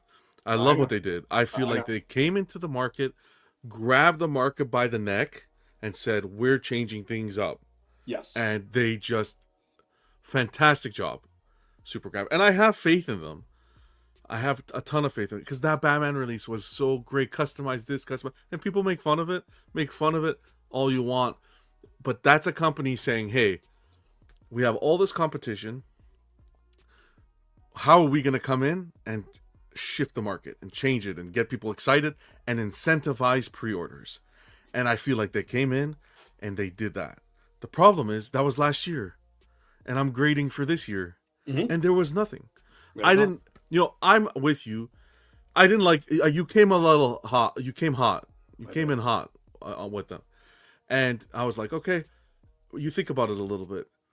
A company doesn't necessarily need to. It's only been 6 months. They don't need to be every step of the way holding your hand, right? We would like that, but they weren't giving us any signs that we would need to worry. They were quiet, but they came out the 6 months, gave us the Batman update. I didn't like that a day later they then gave us a tease for a new pre-order. I didn't like that. Very strategic. I didn't like that. I feel like that's the only reason we got the Batman update. Right? And I didn't like that. I thought that was... They got to butter us up first before exactly. We're looking for more money soon. Exactly. So I love what they're doing as a company and trying to attract collectors to pre-order with the different incentives and the portraits and the art print and the email they sent to the customers. Very professional with a photo. And it wasn't just verbatim. It was with a photo of both the print they promised. If I was a customer, I would be reassured that, hey, the product I ordered is coming. We don't know if they're going to be able to meet the deadline, but that's for the future. We'll even see that end of the year. Yeah, that's Q4, right? But if you're asking me to grade them, I don't know how to grade them right now because I don't want to even include last week's announcement. I almost feel like that would work a little bit against them. Yeah, I initially came in thinking I would want to give Supercraft an NA. Yeah. I just don't think a grade is applicable at this time. Yeah, I don't think it's fair to give them a fail because I agree. But an NA, that's where I'm feeling. I don't think I can fail them. Yeah. But I feel like anything else would be overdoing it for them. For sure, I agree. The only place I disagree with you on is the point in terms of the company is the point of contention that they didn't give anyone a reason to worry. Like, no, okay. I don't need them to hold my hand. But I think that silence in the state of where things have been is inevitably Dangerous. closer to harmful than helpful. But I feel like within that I feel like a 6 month period is a healthy amount of time to wait for something. For, you know what I'm saying? Like, what would they say that we're? I don't know. With them, it's a little difficult because we don't know how to measure them yet. Right. Because Right. We have right? no idea. This Like, is all new for them. exactly. So Yeah. I don't want them to say, "Well, look, now we're looking at the pearls to put on the piece," or you know what I'm saying? Like, Yeah, I think that whatever this update, like for me, I don't know. It's all arbitrary, right? I'm just making shit up. Like maybe if they put this, because the Batman pre-order was November. Was it November? November or was December? it around there? I think yeah. it was November or December. I want to say November, right? 3-4 months later, right? Like we get through the first quarter for a new company. You're a fresh new company. No one knows anything about you except they gave you money. Yeah. Like, say, put out a fucking Happy Something. Chinese New Year or Something. just something, something to know that you guys are still fucking in the Still office. around. Yeah, fair Like, enough. like I think that's my thought. Maybe that's asking a bit too much, but just let me know you're breathing. Yeah. Like, buddy, Fair you're enough. new. Keep your name out there. It's but true again- though. They did disappear like off They the just face of the earth. disappear. And I think that's dangerous right now. Not dangerous of like, oh, no one's going to trust them, right? But just dangerous in terms of you're perhaps going to start building this reputation, and that lack of communication right now is within this bundle of terrible shit happening. I don't think it should get to the point where the community starts to say, "Hey, where did this company go?" I think you got to nip it in the bud before it gets to that point. Yes, and I think for me, I was definitely at a place where I was like, "Where'd this company go?" Yeah, because someone said Supercraft. I'm like, oh shit, yeah, you're right. Where is Supercraft? Because it's, we do this YouTube. We get bombarded with things from all these companies and everything. So sometimes it just falls to the wayside. But it's true. Right. We didn't hear it. But Yeah. So all right, NA. Yeah, I'm- I'd give it I'm an good. NA. I'm saying with that. Sweet. There you go, Supercraft. Okay, 2 down. 2 down. These first few, I mean, there's not going to be necessarily too much. Okay. Let's talk about Infinity Studio. Man, yeah. They did this. Arcane. Yeah. They've released these. Still waiting on the super deluxe version of the Interior, yeah, still waiting on that, but I've seen the other one. Shout out Alan. I think Alan's got that coming. I believe so. Yeah. Beautiful pieces, really. Yeah. Yeah, that I know everyone was jerking themselves off to J&D's Catwoman, and Yeah. rightly so. I saw pictures of that World of Warcraft girl on the bottom, third scale. Yeah. That shit's impressive. She's, I don't even know anything about her, but that looks impressive. What they did. It's the ponytail. I think it's the eyebrows for me. Hey, Let me twirl them, baby. All right, so wow. let's get to Infinity Studios. I don't have a lot of news for them. I know when the One pre-order. Jeez. just that one, that V or Vi, the Arcane statue. Yeah. But they've put out 4 releases thus far, so that's good. They're getting stuff out. The only time I really remember them being notable, other than the stuff that they've put out looking really good, and it seems like the production quality is there, is when we started seeing they did the Aragorn half scale. I think they put up like early production or something like that. Yeah, where we were comparing to Yeah, comparing Queen to and so forth, Queen. J&D. Yeah. And I feel like Infinity was the weakest of them in regards to the community's opinion. So, Out of the 3. yeah. Infinity's tough because they put out great product. They're just not. They're almost taking like a Queen Studios approach where it's less is more. Mhm. Uh, Yeah. Yeah. And I think that makes it difficult to understand how much weight to put on things. Yeah. When you don't have a large pool of products to pull information from, Yeah. that just makes each one count that much more. And this is a place where we are going to look at final grades in comparison. Like, it's going to happen.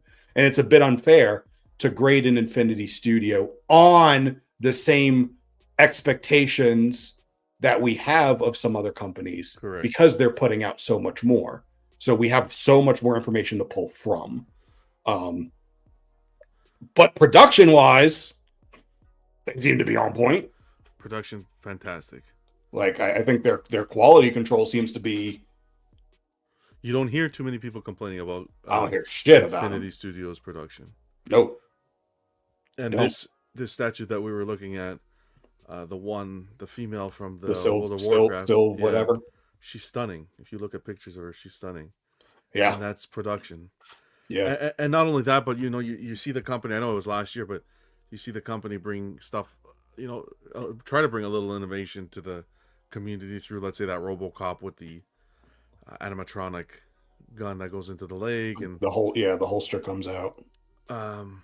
again, I just think a company that's trying to stay out of the limelight and focus focus on their business, and again, less is more.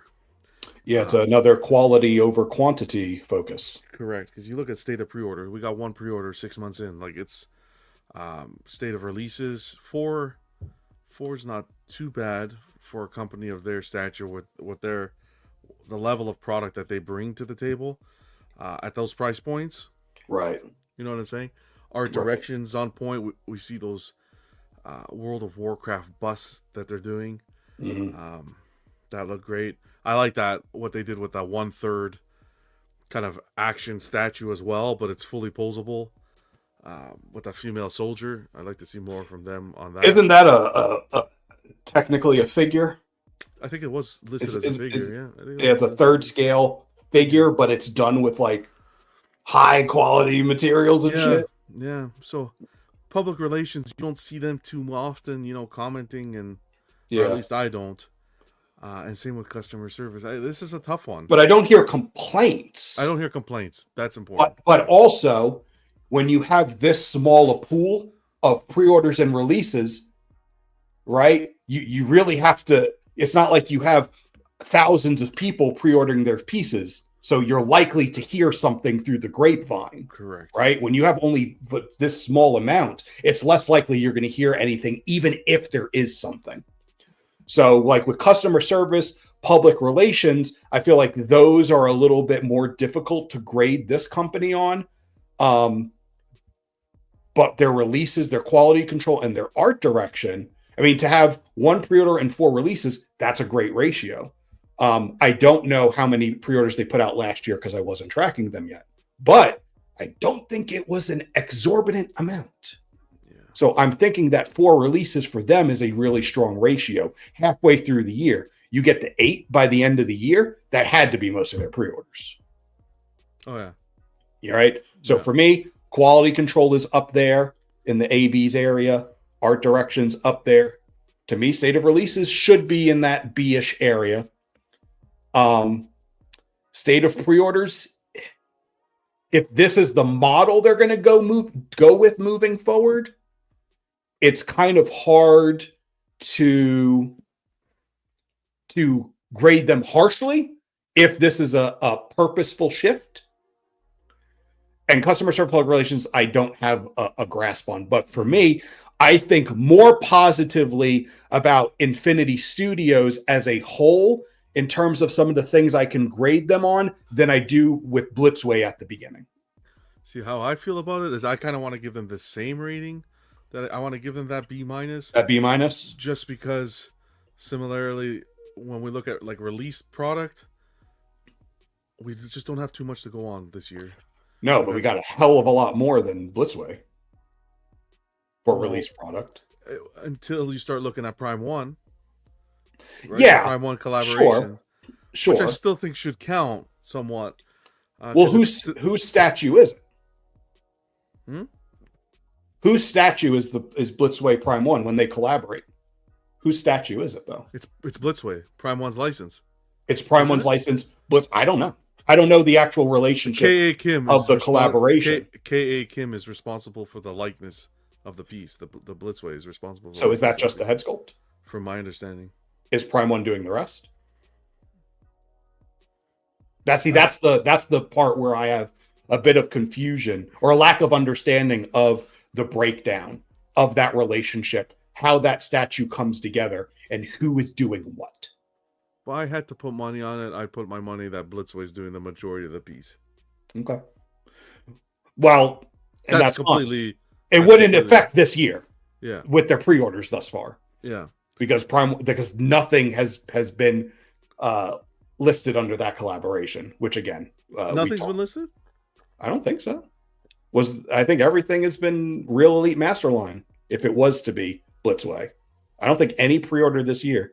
This is just memory now. This is not something I have. I don't have anything up to look at. But I feel like How about released? We're talking released too, though. they haven't released anything yet. Yeah, the Bruce Wayne. Oh, okay. Yeah, I'm thinking the other one. Gotcha. Okay. Yeah. Yeah, that could be. Yeah, that likeness was pretty good. It was okay. It wasn't their best. I don't think it was the best. Wasn't I the think that they would have other releases come out that would bump that up a lot.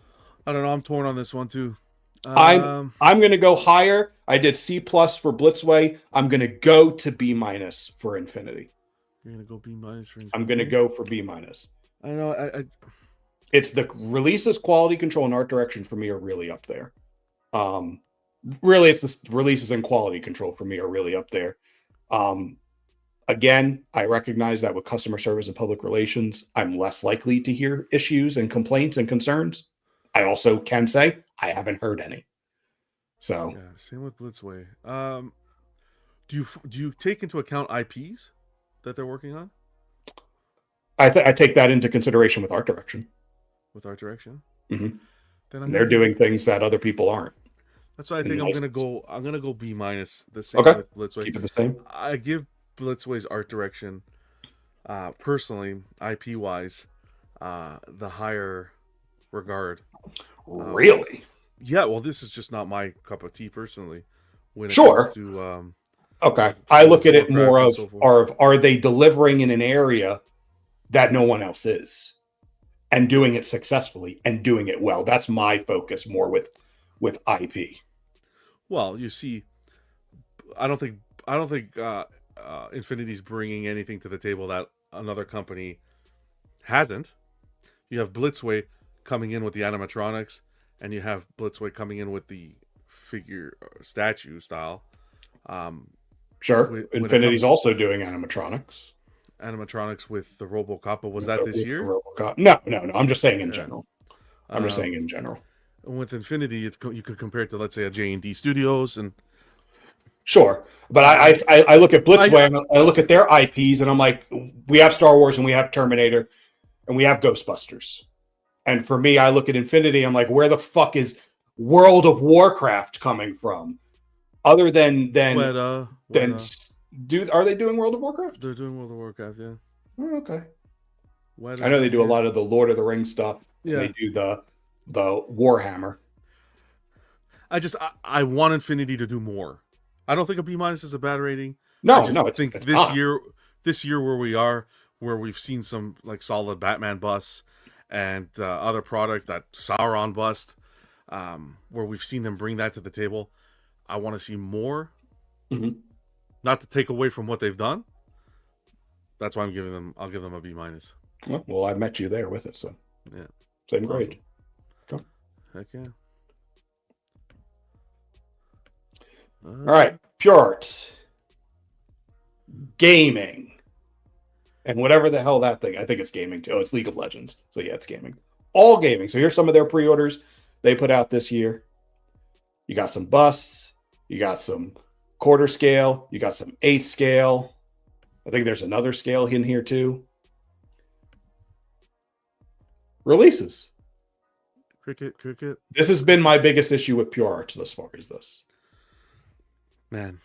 And how do you grade? How are you going to grade a company without releases, right? It's I give it a low grade because you should be releasing shit with that many pre-orders. public relations, fantastic. They do their YouTube show, Love live it. show, incorporating the community, posting in groups that, hey, we're Yep. going live, join us, responding to comments, public relations, A+, public relations. They're also doing a shit ton of conventions in Yes. person. Yeah. Shit ton. They listed like 4 or 5 of them. I was like, damn. So that's fantastic. They opened a physical retail location in Quebec. Canada, That's nice. Oui. Yeah, all that fucking Canadian shit. Quebec, though? Come on, come to Toronto. Gee. I'll come to Toronto at some point. I got to see the Blue Jays. No, I'm saying Pure Arts, not you. Oh, Pure. Oh, I thought you were telling me. Oh, it was an invitation. My bad. You can come to Toronto. It's fine. Oh, well, I'll stay here. I'll stay here and die. You don't want to watch. I'll go with the Jays. sinking ship. You don't want to watch the Blue Jays. They just fucking whipped the Yankees ass tonight. Did they? Well, Yeah, on Canada Day or Canadian Day, Oh, whatever okay. the hell it's called. Public relations, I think they're doing fantastic. Yes. Customer service, you can't have customer service without any releases. So I don't know where to grade that. No, I'm kidding. Yes. But you know what I'm Yeah. saying? Like, No, I agree. Yeah. So that's going to have to factor into the final average. Art direction, I think they're doing pretty good. the Resident Evil they're pieces, the pulling in Assassin's Creed is Yep. great. Yeah. They're pulling in a variety of games. They're providing different types of pieces. You're having dioramas. You're having single characters. You're having busts. Fantastic light up features. I noted this. So for their Assassin's Creed pieces, you can connect them together. It's called an Animus Link cable. Okay. So you can have the one. I don't know how many you can do, but you can have the one power supply to one statue, and then you hook that statue up to the next statue, and it provides it with power. That's crazy. Yeah. I was like, oh, that's such a cool idea. Yeah. So Yeah. I like what they're doing with that stuff. They're The adding one- their little sense of The innovation. one questionable art direction that I had was the Catwoman they did with that Batman, the diorama, the Catwoman portrait Oh, was yeah. If you start, you kind of, was atrocious. But they jumped on it right away and they said that they were gonna take it back and kind of retool it. That's what I heard. I haven't seen the update yet, but right Yeah, there, I the, haven't- lis- the yeah, I listening, haven't the seen it either. communications there. I haven't seen it either. I will. I'll of course. Excuse me. Quality, no problem. That was a last year pre-order. Just bring that up. That Catwoman and Batman, was it really? Mhm. Was it really? I don't know. I don't remember. I think don't it think was. so. I don't think, Oh, was it this year? I gotta Was check. it early If- this year? If it was last year, my God, I'm getting old real quick. I can't remember. Was it? I don't have my. I'm checking. Let me see. I haven't pulled. I don't have my thing up because I both have it up. screens get taken up. Pure Arts. Yeah, that was revealed in November Was of it? last year. That's crazy. Yeah, so that was end of. So that's gonna work toward against them then. So that was end of year 24. How could you, Vega? End of year, right? Yeah. Okay. Pre-order open November 28th. Okay, cool. I was right. Okay. Yep, Yeah, that was November last year, 28th. buddy. I was looking at the post right now, November 28th exactly. Yep. Oh, also, I could have just looked at this year because total pre-order is 19 and they're all listed under game. Yeah, then Pure Arts is not going to get a good grade for me this year, unfortunately. Why? We're talking about 19 pre-orders, 0 releases. Oh, I agree. 0 releases. Oh man, I love what they're doing. Communication. I get stuck when a company, it's like is doing fantastic on one end, but Mhm. then the meat and potatoes, the most important part of what a statue company is, they're lacking. Yeah, they need to have they need to be more consistent with their releases. I'm gonna give them a C. Okay. I'm gonna give them a C. They need to work with the releases. They don't need to change a thing with communication, public relations, customer service. For the most part, they don't need to change a thing. But the state of releases, they need to work on the quality control. I'm gonna say Won't the know until we get we it. won't know until they get. But I don't think you should be bringing to pre-order what they did as an example. I know it came out last year, but that Catwoman, for example, that needed Yeah. to work. Don't bring that to the forefront.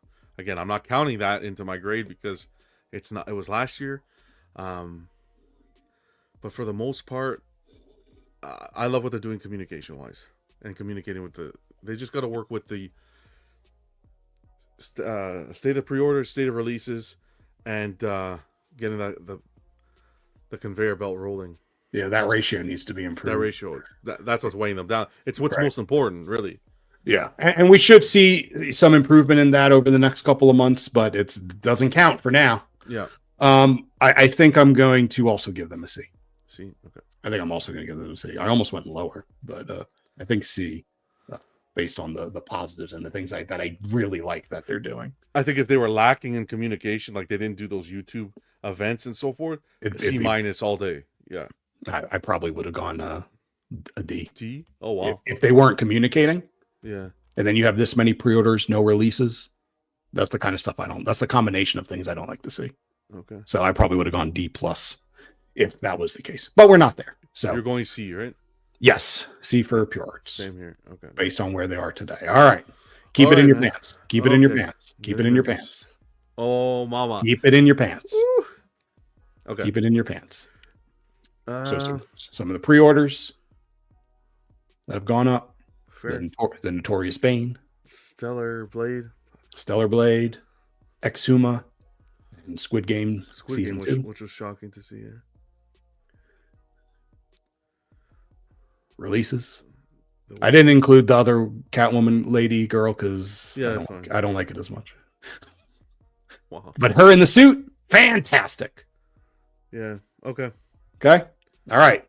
So J&D, here we are. We got 5 pre-orders this year. We've had 3 releases. That's a decent ratio. Okay. I don't track figures, but I did note earlier this year their recall on the Joker figure, Mm-hmm. adding upgrades because they're delaying it. I thought that was really cool of them. How they responded to that. And the wild thing, they actually just showed photos too of the released product, the new product that they brought to the table. So within the 6 months, they took care of that, which Yeah, as a company, I think that's exactly. that's good. And again, with J&D, it's easier for me to be privy to that information because of you guys, kind of following this company more so than some of the other figure stuff that I don't hear as much about. Okay. They took community feedback Yep. and they used it on the Stellar Blade piece. Stellar Blade, the issues they had with the Wonder Woman. I want to Wonder say that was Woman? this year. Was that? Two-tone color. I want to say that Oh. was this year. Yeah, I don't think that was this year. No, I don't Wow. think so, but Time is flying then. I really don't. I think that was last year. Okay, if it was last year, it was last year. Stellar Blade with the cheeks. Yep. Public relation wise, I mean, They they've do done a lot more videos during Q2, which has Yeah. been nice. They did, I think, either 1 or 0 in Q1. They were not as vocal and present, but Q2 they really amped it up. they're doing their videos. James is posting quite often in the Facebook group and social media, so that's a plus. Kind of opening up to a little bit of the business of the company, like behind the curtain, taking a little bit of a peek, and you really saw that with Bane and how the edition size was set and expectations weren't met, and kind of just cementing the fact that J&D wants to be a collectible company. They don't want to have a piece they release and it's discounted on the market. They want it to be limited. They want it to be collectible, and they've proven that with that Bane release. How they continue to maintain that, because that's financially that could be a dangerous line to walk. We'll see, and we'll be able to grade them for the end of the year. But so far, I'll applaud what was done there. I will applaud the sentiment behind it. I will applaud their seems to be concerted attempts of maintaining the idea of collectability and what that means for those that do want their pieces to have a greater sense of value beyond just it looking good. Mm-hmm. I think there is something about the pulling back the curtain the way they did for the Bane that feels a little Worrisome? manipulative. Manipulative. Okay. Yeah, it felt like a because for me, like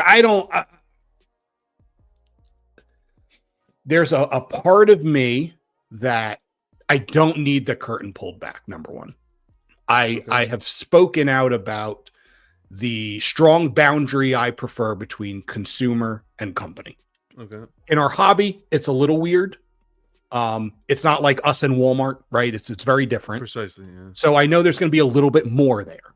But when you put that out, it's like, okay, a part of this could absolutely be true because you have spoken in the past about making a concerted effort of doing lower ESs, not wanting them to be high, things like that.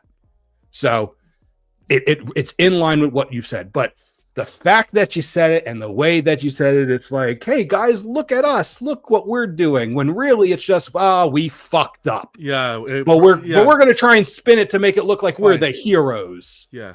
That's how I took it a little bit.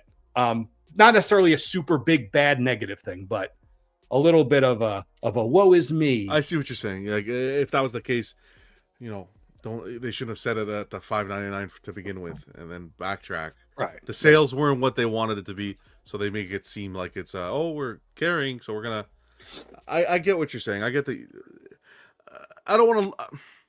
I see that perspective. I don't want to think like that yet. I know, because it's your baby.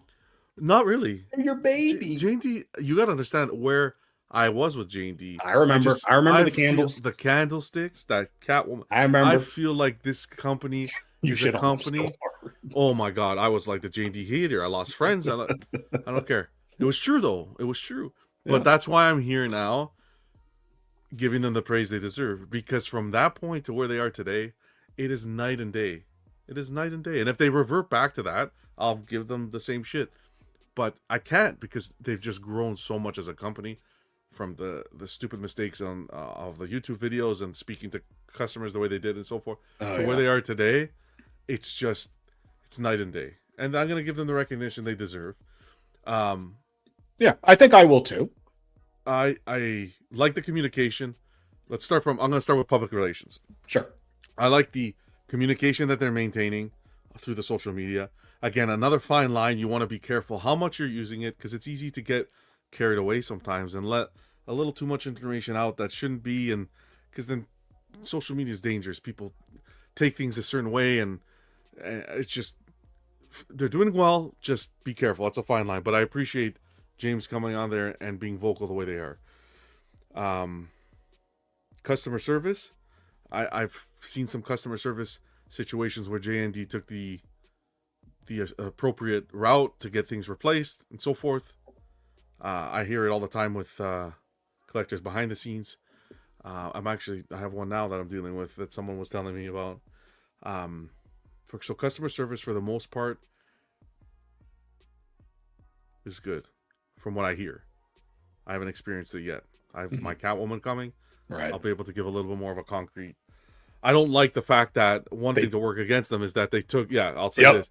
Go ahead. I don't like the fact that they told us to, hey, everybody send your money in early, and then now they're delaying the statue coming out in July. But then I'm seeing like YouTubers with 100,000 subscribers getting them, and other people, and maybe they bought them through different ways. I don't know how it worked. I know I bought them direct. They're trickling through, but then if you weren't ready to ship, don't take the money. I agree with you. Don't take the money. That was one thing to work against them there. A little bit. Yeah, art direction I think is fantastic. I like what they're doing. It's rumored that now they're going to be they're listening to collectors. That dual base, they're going to put a stop to that and kind of separate the bases now, from what we're hearing. Oh, that's something I've brought up. I definitely You brought that up, yeah. A wanted to lot of see people that. brought it up, yeah. So that's great to Okay. hear. Okay. I love the art direction that they're going. That's a public relations thing too, taking that feedback. Yep. Yeah, art direction. I mean, they are some of the best in terms of replicating these characters Oh yeah. that are already like humans, lifelike. And then also, I think that they have done a good job adapting animated or drawn characters like the manga anime stuff into, a more realistic style. I think they have done a good job, at the least, with that. I mean, this year it was the Guts that they did that with. Guts. And I think it was a good translation. And they're just hitting the marks, like the incentivization to pre-order. You pre-order Guts, you're going to be the first one to have the allocation to pre-order the Griffith. Like Yeah. little stuff like that is, I think, staying true to their vision as a company of exclusivity and so forth, and kind of let's get the ball rolling with getting people pre-ordering, giving us the teases. Hey, we're doing a penguin. We want to do a penguin. We want to do a Jack Sparrow, right? Giving us some of those, like looks into the crystal ball where you can be prepared, start to prepare your budget, right? Because these aren't cheap pieces. Right. QC, for the most part, I hear their QC. I hear Buck say it all the time. The product's better than the production. Right. That's what I hear for the most part. Yeah. I don't hear too many issues. Don't hear too many issues. Right. I mean, that Wonder Woman, which wasn't this year, but Yeah. like outside of that, over their recent stuff, I don't really remember anything. Yeah. State of releases. What are we at? 3 It's good. pre-orders to 6, halfway there. Yeah. And staying with state of pre-orders. We know that J&D is a focused company. They don't do, a ton of pre-orders in a year. So they're lined up for what we should expect from them. So Yeah. for Yeah, my especially- rating, Go ahead. rating for them, I'm gonna give them an A. I pretty much already had your grade written down. Did you? Yeah, I gotta give them an A. I knew it was going to be an A of some kind. I there's one company I just feel deserves an A plus that I'll give, but this one they're tracking for me if they keep up to get that A plus, but they're doing fantastic. I'm sorry, it's just I give them a pat on the back. Keep up the good work. Okay.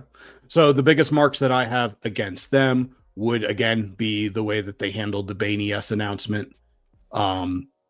The second would be this whole taking money and then it's not shipping yet. So that's interesting. I don't think I heard that update. They said it was delayed to this month. Mm-hmm. Yeah. Okay. I mean, See. if it ships this month, then okay. Not too much harm and foul, but still, don't take my money if it's not going to ship. I mean, these are not big marks against them; they are little things. But when you're a smaller company that's really focused on doing something great, 1, 2, 3, 4, 5 things great, then I'm expecting these other areas to be polished as well. For sure. I think their ratio of pre-orders to releases is fantastic. And then if you remember when we were looking at how, I know this is more of an overall thing, but one of the 3 companies that have delivered all their pre-orders through 2023. Yeah. So that means their releases tend to stay on track. So that's a big thing for me as well. For me, I'm going to go A-. Okay. A- for them. And then something else I wanted to mention too that I didn't is the releases, the delivering early. Catwoman, a whole quarter. Right, she was slated to be Q3, right? Q3, Q4. Yeah, something like that. Yeah. So how early she was released. That is a positive. Collectors getting them in hand already. Yeah, and to be able to maintain that, good on them. How Without is without it yeah. affecting quality? What have people been cool with their pricing? Well, actually, that's another thing we can mention as Right. well. Is in regards to the pricing, Mhm. kind of them, and I think this is a little bit of a double-edged sword, but Yeah, it's going to be the same feedback I had for the Bane ES thing. exactly. It's going to be As the in, feedback for this. They kind of wanted to jump ahead of the tariff situation and say, kind of give us a discount now off the pre-order of I think it was $200, and then you go to look at it. I think some collectors brought it to discussion was the profit margins on the piece. If you can go ahead and deduct that amount, Right. But yeah, I see what you're saying in regards to the Right. It Bane also product, makes yeah. me wonder. I don't know for sure that you were going to price it at this other price. Yeah, I have no idea. Now, I also can't say it the other way too, right? I don't know that you were always going to price it at the lower price, and now you're just lying, Yeah, precisely. saying you were going to price. I don't know. But when you say things like that, it puts doubt in my mind. Just release the price. yeah. Just put it up for pre-order with the price. Yeah, it's very simple. Yeah, I think it's just, hey, we're gonna reduce it a little bit because of this. Okay, put We out are the price. monitoring. I would, you don't even have to say you're reducing or increasing. We are monitoring our prices based on the tariff situation to try and ensure that we Yeah. are delivering something that is still respectful to our customer base, whatever, right? You could do a set that blanket expectation statement. with the price points and so forth, and then when that discount has to disappear, Right. you open up yourself for backlash. Yeah. Yes. Right. When everything starts getting priced, perhaps at that $25.99, $26.99, it's gonna be like, hey, guys. Yeah. So But solid grade for them. Good for them. yes. Not many large complaints. No. Awesome. All right, let's go to LBS. Ooh. Some of our pre-orders from this year. Ooh. Everyone remembers that Wolverine. Wolverine. I know the Joker got all the love. Joker black suit. Oh, mama. No, purple suit without Harley. That Harley's atrocious. But anyway, No. I don't know if you saw the latest photos at the con. She looks fantastic. Updated. no. Maybe I just don't like Harley Quinn, and maybe that's why. I'm not a big Harley. I love that purple suit though. That's like Do you? fantastic. I love that. Okay. Yeah. I really do. I really like that. A release. We had the dark suit. You had the light suit. I have not seen black suit in hand yet. Yeah, correct. Okay. So I just put one of them up here. People seem to like them. So let's talk LBS. So LBS thus far, looking at 5 pre-orders. Hard to think of how they're grouped. Like you have Solo Joker, you have, the pair with Harley, you have the Wolverine. You have the Wolverine, and then you had the fucking the Flashes, the 2 Flashes. Yeah.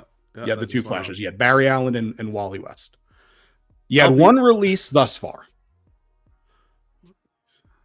They have been slow historically on releasing things. Correct. I feel like this is the year that maybe they're setting up to really put themselves on the map of being a more consistent company. Yeah. On the pre-order side, I'm feeling that. On the community feedback, public relations side, I'm feeling that. Their art direction has been consistent. Whether you like it or not is different, but it's been consistent. Yep. I think that's always good when you're doing lines. Yep. So I'm hoping that if we see, 2 more, 3 more releases this year before it ends, that we'll get a nice balance here in terms of numbers. Mm-hmm. I think LBS has really put themselves on the map in regards to community feedback, right? We have seen them not only take feedback that they request feedback, they put early prototype work up and ask for feedback, which I think is a double-edged sword for them. And they may start too early with some of that stuff, but they put it out there, they get community feedback, and you actively see where they're using it. Mm-hmm. They say where they're using it, and you see it improved. They've improved paint after a lot of feedback on that. Spider-Man as an example. Yep. Spider-Man was the primary example Peter of Parker. that. Then you had I have very mixed feelings on the approach they took with the Batman animated series statue. However, overall, the way people seem to be reacting is that they are taking community feedback, and that's what people like, that they're listening to ways in which the community is citing would improve the product that they're looking to order. And they're keeping low ESs. Fantastic. And pricing has kind of been consistent with them too. Again, they haven't been around too long. Pricing low ESs, again, this is a big year for them. You saw them last year detach, and then that relationship with XM. Right. And I know we were towards the end of the year a little not hard on them, but we graded them appropriately, right? They detached. They didn't have much under their belt by themselves. This was their year to get that ball rolling, and I think they did it. I think they were successful this year, from the Toy Con shows, public relation wise and customer service wise. Well, I don't think we have other companies that, from a business standpoint, but from like a business one-to-one company owner to collector, you don't see it anywhere else. No. That communication, you don't see it. Jay communicate. You send him a message, he'll respond. It's like you said, double-edged sword. It could get to the point where it could become very overwhelming for him, but from a collector standpoint, reaching out to him and communicating and getting ideas and talking about pieces, and if you're a Daredevil fan or a Batman fan, you can give your insight and he takes into consideration. Just being able to do that, no one else is doing that. So that's a big plus. I agree on that. I think the only thing I would say for LBS's sake is remember that not all feedback is good feedback. Good feedback. Yep. You have people who have plenty of biases and real particulars in regards to their characters and the way they're portrayed and all of that. You're never going to please everybody, of course, but do not lose your artistic vision when receiving a bunch of feedback from people, especially when initially you were already getting really positive reception about a piece. Mm-hmm. Don't always feel the need. Stick to your guns. Stick to your guns. And my concern is maybe they're putting themselves in this place of every statue is going to get the community feedback rework. And I think that is dangerous. That could be dangerous. Yeah, 100%. That's kind of my concern. I don't want to see them go that way. And I'm not seeing it with like the Flash. I haven't heard much about fix this, change this, alter this. Mm-hmm. So same thing with Joker was early on. We want that thing to be removed. We want it to be reversible, and things like that. So they haven't done it with everything, but still overall public relations strong for them. They rolled out that newsletter type kind of release within their Facebook group to give us updates. Really enjoy that. I think that's a plus for sure. We talked about the Peter Parker repaint, which they listened and they did a fantastic job on that, Peter Parker. Mm-hmm. We got to see the Venom and so forth. Strong pipeline. Art direction, like you said, I think it's there. Consistency, storytelling bases. They're listening, making the match. If you're in a line, you can be comfortable and continue to pursue that line because they look good together. QC, for the most part, I'm not hearing any concerns with QC. No. I don't know if you have. Have you? No, I think people have been pretty pleased with the paintwork on the Superman, particularly the portraits. Yeah, people have seemed to been impressed with that, or at least felt like it's satisfactory. So I think that's positive, considering the feedback that a lot of their prototypes have gotten in regards to their human-like skin. So I think that's good. So for the 2 versions of the Superman they've released, I haven't really heard anything on QC issues. Stated pre-orders, I think, are fine. Yep. Again, it's not going to be a massive amount of pre-orders a year. Small, focused, quality over quantity. Yeah, I think if they can stick to this 10 or under, mm-hmm. That would kind of be a max out for them. That's where I'd like to see them stay, especially as they are starting to really get into the Marvel stuff and the Marvel license and pushing more of that stuff out. Because this is a young company too. Let's not forget that. Sure. I think the most pre-orders they've ever put up in a year is 7. So the fact that they're already at 5, this is shaping up to be a big year for them, pre-order wise. And state of releases is the last thing to kind of talk about. State of releases is the one area I think they have room to improve on. Big time. Yeah. And I think that I hope that that's something that can roll into. I don't think it's going to be quick enough to roll into the end of the year. This is something that we might see more into next year. Yeah. I do truly wonder. Similarly, I think I know that they're getting similarly in a way, I think, to Tweeterhead in regards to how small of a small company are you and how much does that negatively impact your ability to get things pushed through faster in a factory? Because we know that has an impact. Yeah. If you have low numbers, you don't have as much, you get pushed towards the back of the line. You get skipped for these companies that are putting out a lot more because that makes the factory more money. Yeah. So I do wonder how much that impacts them. Plays into the part, yeah. A little bit. Yeah. But at the end of the day, it's up to them. It's their job. It's their prerogative to get the statues released. So whatever they kind of have to do to help increase the timelines that they have, I think it would be worth doing at least a little bit. Batman is still sitting, still waiting on Batman to get shipped. I know we saw, the production line paintwork on it, and it was close to being done. So it'd be nice for that to get out. But after that, I too am concerned about what the end of this year looks like with releases. I think that is their biggest area. I still think there's work to be done in regards to their paint work. Yes, they made some improvements on things, but I don't think those improvements are always making their way to initial prototypes still.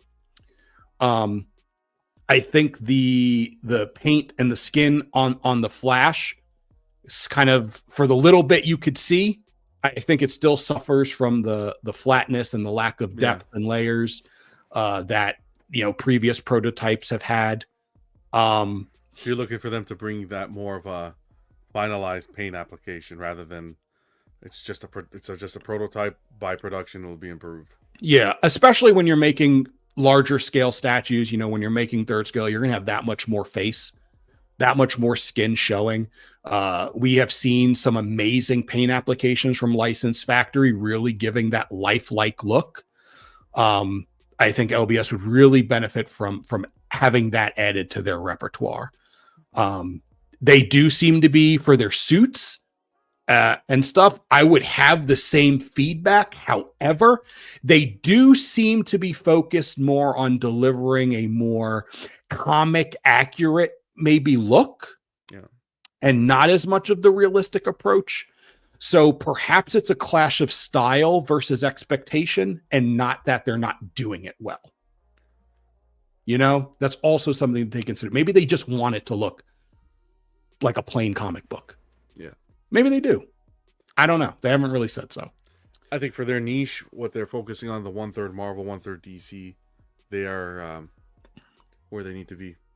Little areas to improve on, little things, but big improvement from where we were last year to today, especially considering that they are the one that they're running the show now. It's they're in charge of everything. They have a lot of privilege in their hands right now. Yeah. Do well with it. What's your rating? B. B? I was going to go the same. Solid. Just B. Yeah. Middle ground. I was going to go the same on that one. My concern is that it's not going to move at all come end of year. That's my big concern, is that we're just going to get status quo. I think what's weighing them down is that state of releases. Yes. They tweaked that. They got a lot of potential there. Because, everything else, I think, especially customer relations, they're hitting the nail on the head. Yep. You're going to go B. I'm going to go B-. B-? All right. Yeah, I'm going to go B-. That's fair. Yeah. Big improvement. Few areas to work on. But hey, the trajectory is upward from last year, which is very important. In a 6-month span, that's great to see. All right. This is going to be probably a quick one. Got old Queenie. Oh, boy. Got some game stuff. Are they from the same game? I think so. Oh, yeah, they are. The label's right there. We got 2 of those. We got some of the things that have come out. That's 3 statues in that left picture, technically. You got your bust, you got your life size, and then you got the armory. And Terminator was last year? Yeah. Okay. The bust? The bust, yeah. Yeah, one best. It won. Yeah, one best. Yeah, you're right. Okay. Yeah. All right. So Queen, our numbers in terms of the ratio looks good. 2 pre-orders, 3 releases. Some of the things that happened, right? We had this whole controversy of, is the Batman color right? Is it too gray? Is it too black? Is it lighting? Is it this or that? I feel like that has gone away, and I feel like worries have been calmed at this point. They've held true. They said, we're focusing less on putting up a bunch of pre-orders. They're doing that. My concern is this all they're going to do? Yeah. Is this it? Like, you guys are really just, it feels like you're just moving out of the statue game Yeah. You see, I added some numbers there. From 23 to 24 was a 50% drop in pre-orders, and then from 24 to 25, an additional 88% drop in pre-orders. Yeah. So they're really just disappearing. But amongst all that, they have the highest single edition size this year with that one version of Little Piggy Man from Black Myth Wukong. Boj the bit, whatever the hell his name is. Indentured Servant. Yes. Sure. 2,500 for that one version. No exclusive, no nothing, just 2,500 blank. It's a yawn fest, is what Queen's become. Yeah, that's a great descriptor. They took a step back. They're going to get a grade that coincides with that. Like, yes, we've seen what Queen can do. So to come and yeah, you want to take a step back for sure, but you're going to still be held to the same expectation as everyone else. Well, they've set an expectation for themselves, and they've disappeared from that. Don't get me wrong, that Batman Bale, I think what they brought to the table with that life-size piece is stunning. Yes, but it's not enough.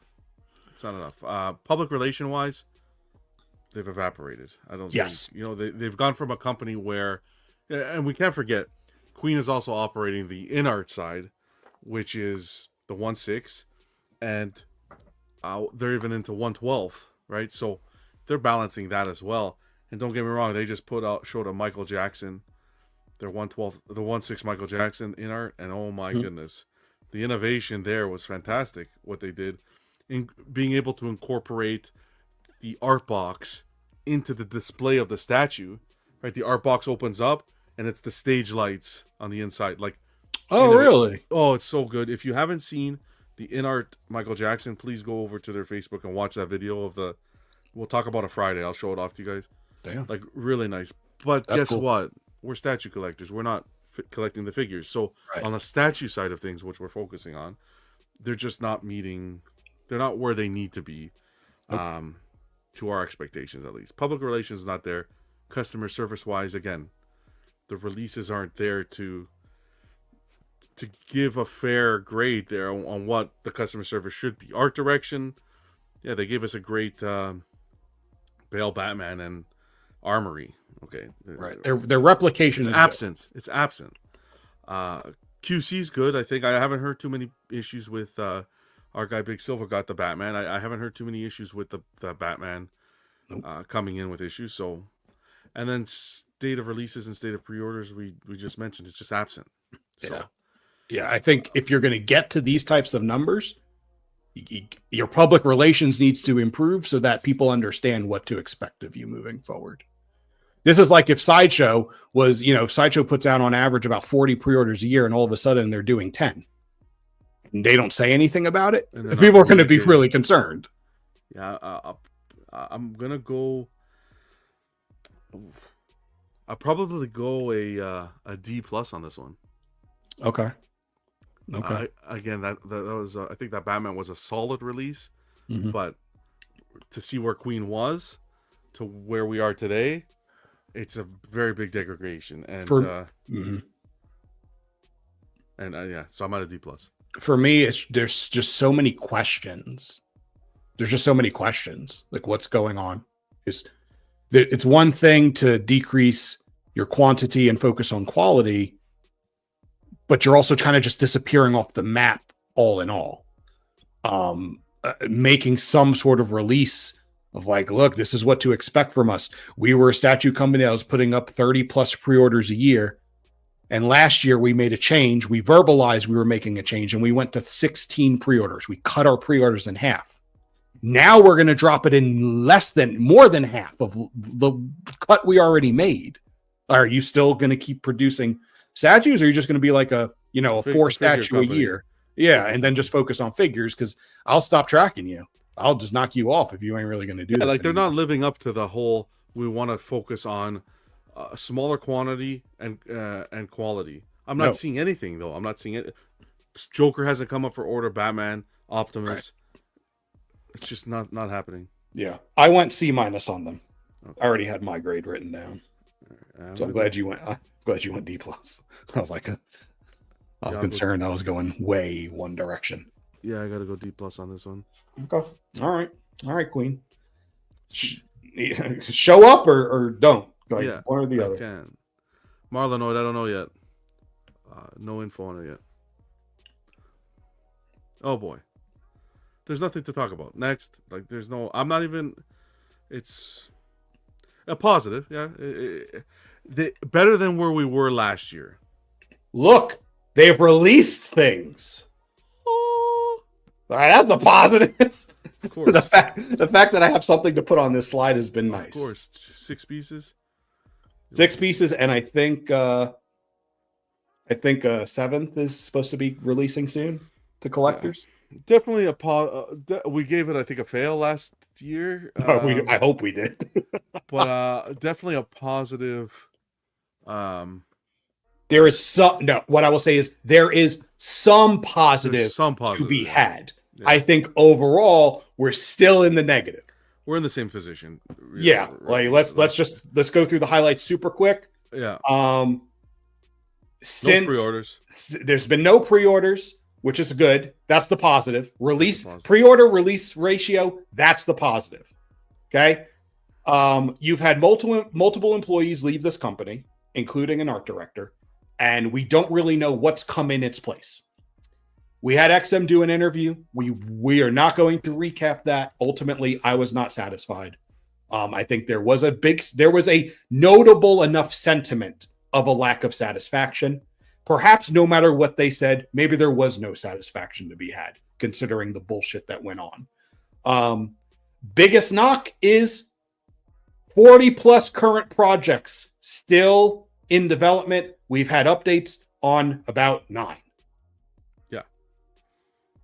Yeah. Come on. Come on. Yeah. Again, at this point, with the release of the statues, that's a positive. That's the only positive. We should have a list, an idea of when the majority of those pieces are going to hit market. Even if it's a quarter, just give the people something. You should know by now. Yeah. I also find it weird. Godzilla, which was the one from 2021. Yes. Where's that? There's just no order. There seems to be like no order as to when these pieces are releasing. Right? It's a mix. I would expect coming forward, you're going to tackle the first, what you're delayed with the most, which would be the Godzilla. Right? Yeah, but it seems like they're trying to do this weird balance of let's also get some popular shit out. The popular stuff, because the Iron Man. That will, yes, like the Iron Man, because that'll lift up the morale because people are going to get this cool piece in hand. It's going to be a lot of positives and kumbaya and shit. And so we want to get that stuff out too. So I feel like they're trying to do this weird balance, but when you got statues from 4 years ago, you probably need to focus on statues from 4 years ago. Yeah. Like that's egregious. This is going to be tough because we can't. Public relations they're doing a nice little art post with the updates. Okay. Yeah, but they haven't given enough overall. They haven't given us anything. Customer service, we don't know how that's going. Art direction, again, this one's tough, Vega. I would say customer service. The people that I've seen get these pieces in, I haven't seen a bunch of complaints on paint issues or That'd be breakages. more like QC, right? That'd be more QC. Oh yeah, because they haven't had to reach out to customer They haven't service. had to reach out. To They haven't had to reach out, which that's a good thing. That's good. That's good. They go through a lot of QC, John. If you didn't know, before they release statues. Oh, well, So that's I would hope that- allegedly. I would hope that the QC is good. State of releases is hella improved from like 2 years. For sure. For sure. State of pre-orders is where it should be right now. Yeah. So what are you Okay. grading this? You want to know me first? No, I'll go first. I'm not going to give it an F because we got the interview. Yep. Aang came out, gave us set expectations. So far from what we heard in the interview, he's meeting the expectations that were set in that interview. Whether Yep. you like the interview or not, what he said was set. I Yes. personally think there should be more, but that's Yes. my opinion. I would give this a D minus. And I gave it a D. You gave it a D. Yeah, I'll give it a D Give it a minus. D. I'm probably weighing the pre-order release thing a little heavy, but it's just so drastically positive compared to what we had. It is so drastically positive. The fact that people are getting statues in hand, huge plus, and they're not flooding their own market with pre-orders when they're 40 plus projects behind. So I give them, and they could have easily be asking for, they could have put up this interview. They could have teased things that are about to go up for pre-order and build that excitement and then collect it. They could have easily done that. They're playing it close to the chest and strategically. Yes, and thus far, for that portion of it, I weigh well. Yeah, and the other plus is it's not like they're just rushing the product out because you're not hearing issues of QC. So right, so that's why I'm just going to go solid D, right in the middle. I think it's going to be hard for them to really improve their image without giving a more comprehensive update on all their projects.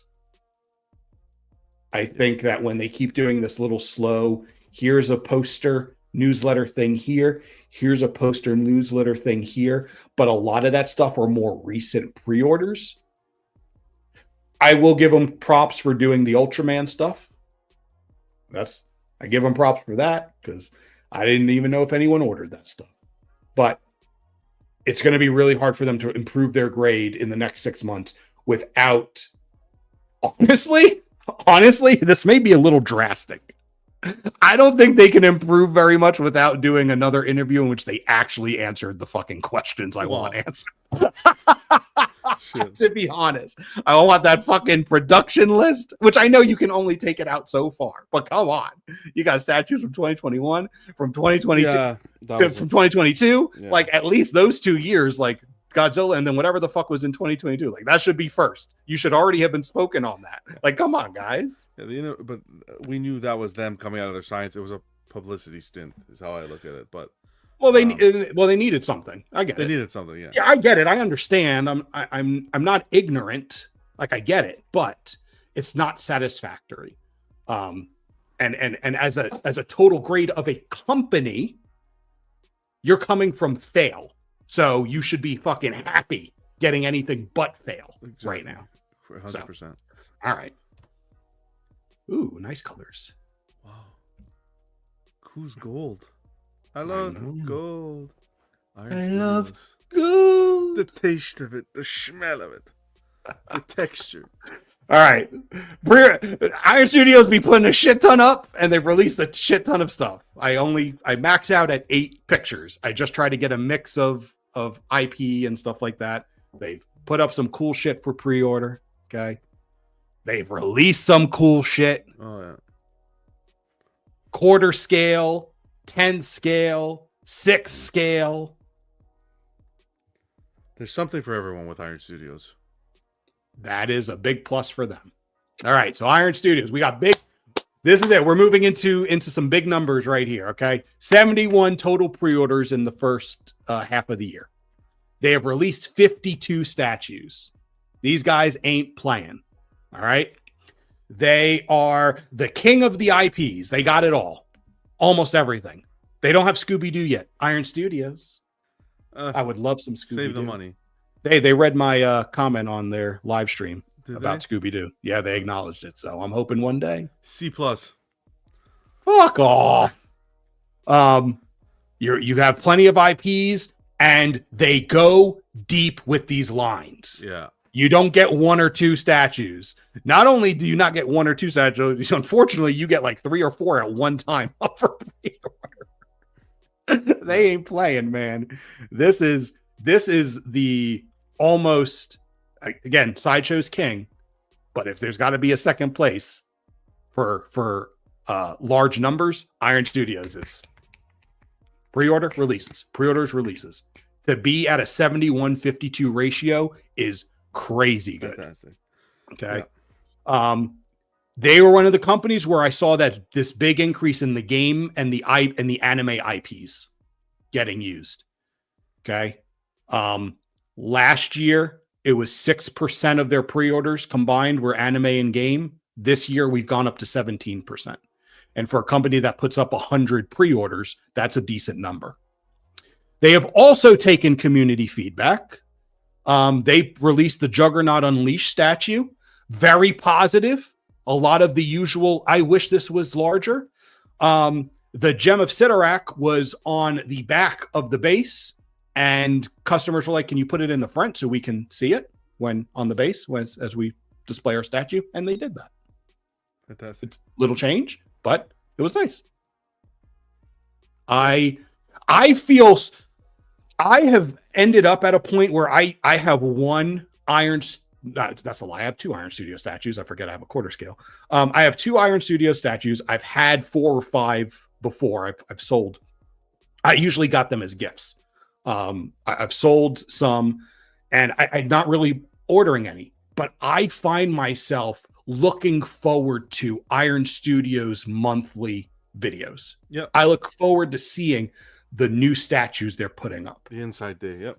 The Inside Day. Thank you. I find myself really excited about this company. Yeah. Yeah, because they're just the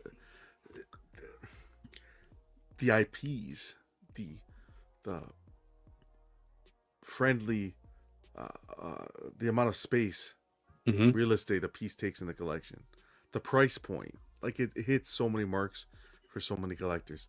Public relation wise, love what they do with their Inside Day on the YouTube. It's consistent. It's they've been able to now turn it into a it's in English. Before it was in Portuguese, now it's in English, so we can watch, understand, interact.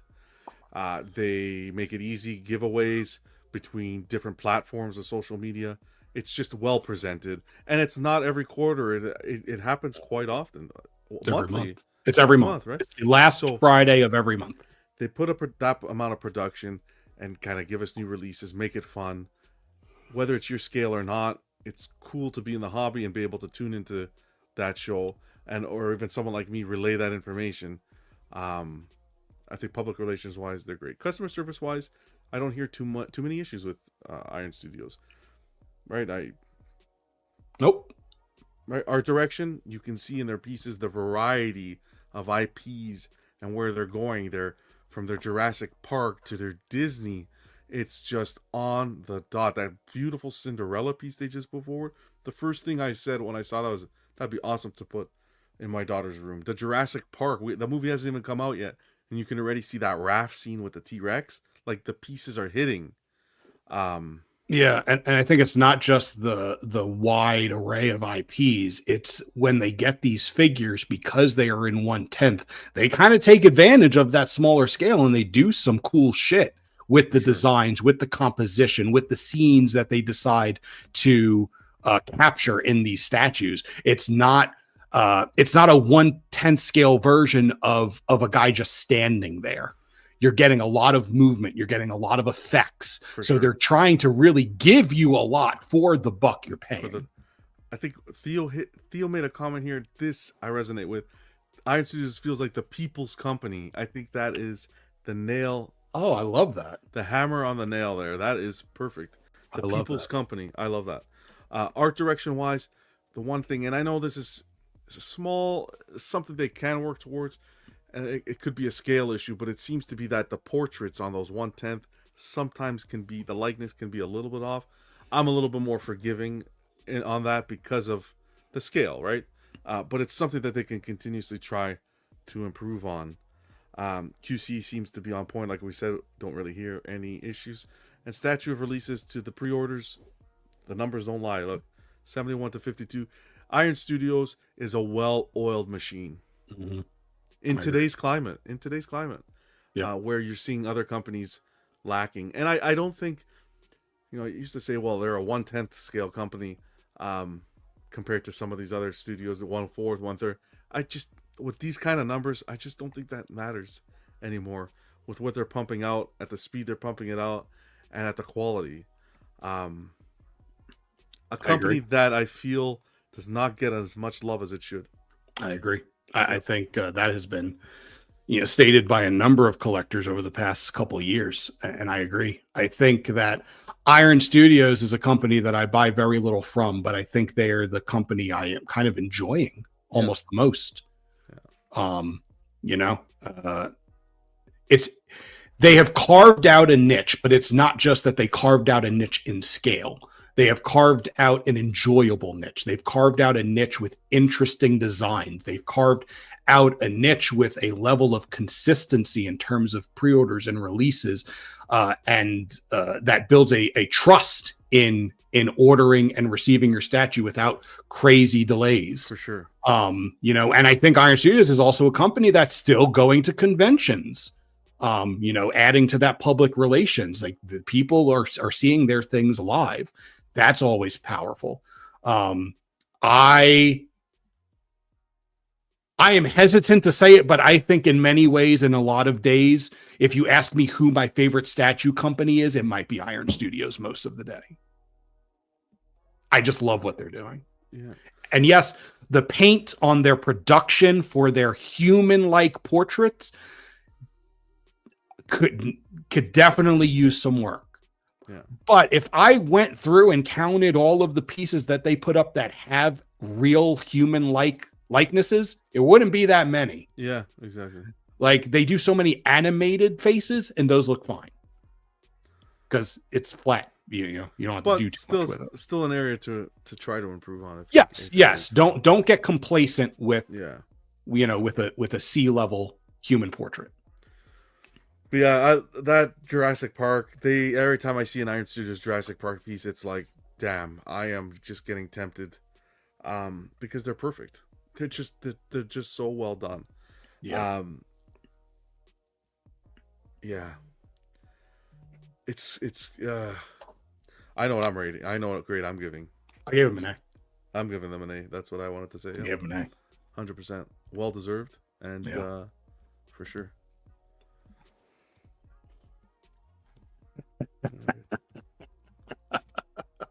Yeah, and of course they do their variants and so forth, but I feel like when they do a variant, it's not as, or rescales, I just feel like it's not as egregious, right? They typically work backwards. They'll go from 1/3 to 1/10, as opposed to going from 1/10. Everybody wants it at 1/3. You know what I mean? Like it's. I agree with you. I also, honestly, as much as I will bitch and complain and highlight the concerns I have with how variants are done, at the end of the day, I don't think I'm weighing that as heavily on the overall company. Yeah, I think just we've come to the fact now that it's just part of the hobby, right? And you're gonna have to embrace it. And yeah, is it? I think the way I think it's like what you said previously. I think it's the way the company releases the variant that should have the weight on the comments and the opinions of the release. It's not necessarily proceeding with the variant, but it's how it's done. Right. Speaking of variants, let's look at a variant head. I don't know. Let's look. Okay. Here are some of their pre-orders from this year. Jesus Christ, it's all variants. You have 2 non-variants. That's it. Variants, rescales. Everything else is a variant or a rescale. Some of what they've put out this year. Superman had the problems. Oh, I know. Oh, we're going to talk about it. That Elvira was good, though. Elvira looked good. I didn't see. I mean, I only saw a few people with this Batman in hand, but no one complained. Not a fan. No one complained, but you'll have more of an opinion about it than I do. All right, so let's talk about Tweeterhead. Okay, 8 pre-orders to 3 releases. Not only is it a lower number of releases, this company is so delayed. It's so delayed that every newsletter that has come out this year, I don't have this factually, but I am pretty sure it has included the same statues, and every month just gets moved up. That's what it has felt like. I wanted them to. It's so sad. Okay. So some of the changes that Tweeterhead has done this year. So they talked about decreasing like the amount of different versions they put out of statues. So for example, that Darkseid, it just had the one version. Like kind of not doing as much of like the exclusive and stuff like that. They made their big change of going back to working with Sideshow. Yep. For the future, that should work wonders. It ain't helping yet though. We had the Superman bust and all of the paint finish issues right? They had to pretty much go put a whole new batch Yeah. through in the factory, Which some to people replace. still haven't received. Really? Yeah.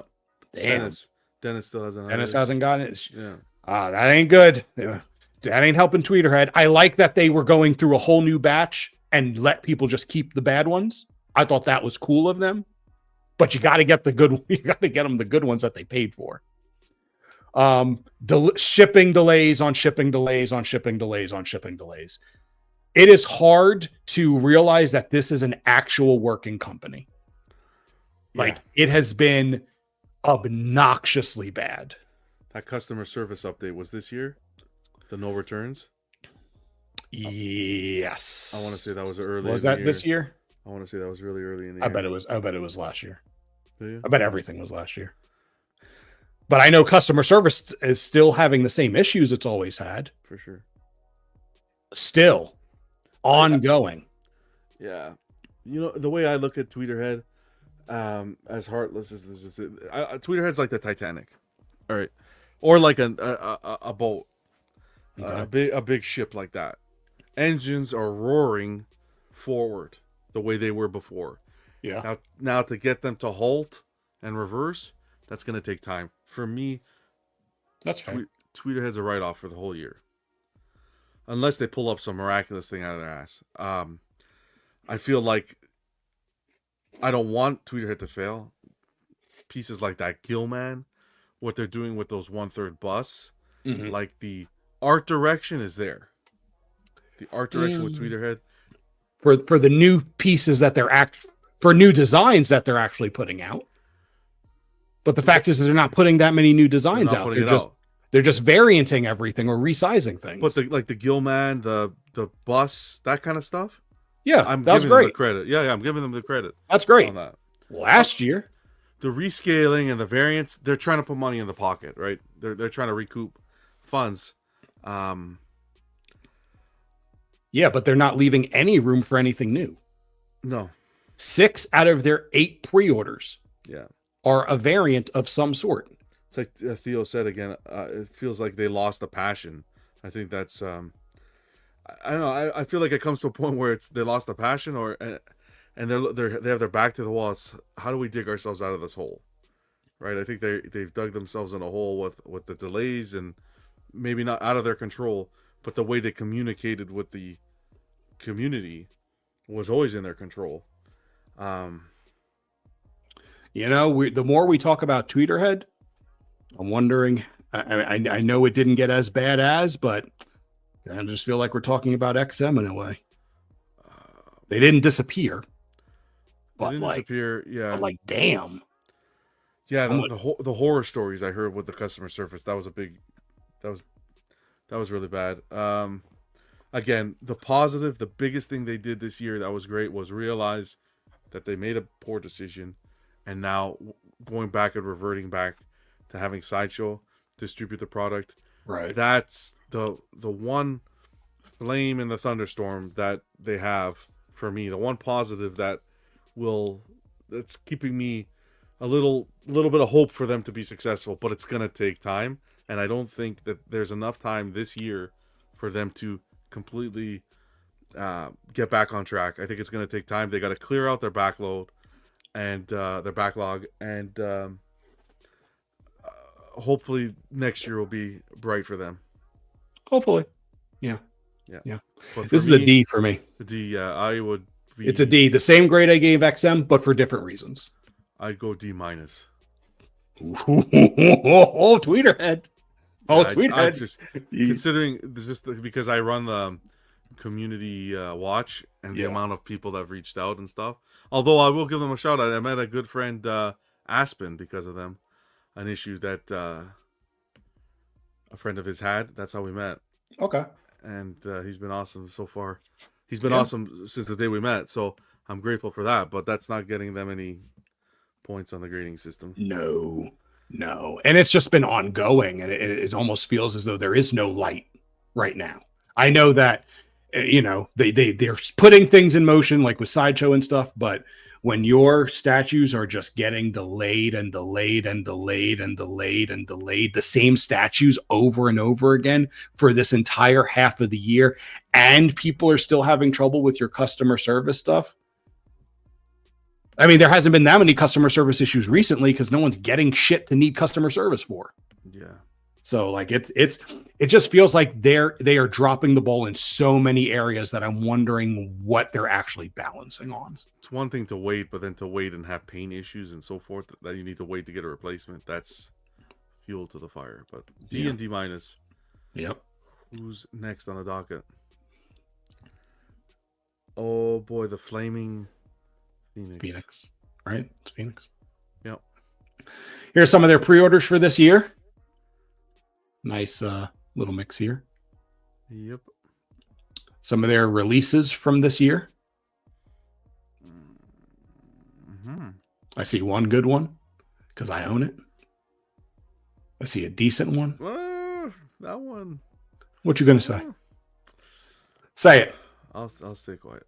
That's I'll leave it for the review. All right, let's talk about PCS. PCS got knocked last year big time for coming out with a slew of pre-orders while still having a lot of delays and not releasing as much. Mm-hmm. This year, they've made a turn thus far. They've put up 14 pre-orders and they've released 14 statues. So we're seeing a much better balance thus far. You know, we're seeing still a mix of scales. Most of their ESs are still below 500. Pricing is increasing, as we noted earlier with when we went over pricing trends. The website was a real big bomb for them. They were supposed to have a new website because the old website sucked. They went to the new website and that was still all fucked up. Then they had to go back to the old website, and then the old website still has the fuck ups that it had before while they're still trying to fix it.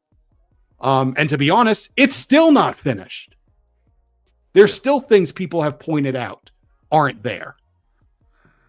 So that's hurtful. We had I don't know if you guys remember, there was a whole big deal with the shipping prices for that TMNT Underground diorama. Yeah, that was a concern. That was a big thing. The way it was handled felt weird. Similarly to J&D in kind of pulling that curtain back. I think there's too much curtain pulling back and it makes it feel real fake. I'm going to save that for last. So their pricing is going up. We are seeing a lot of their statues being priced at over 1,200. A part of that is they are doing, a lot of third scale pieces. But I think that there is still a big question about whether their quality is matching the price, not just the size.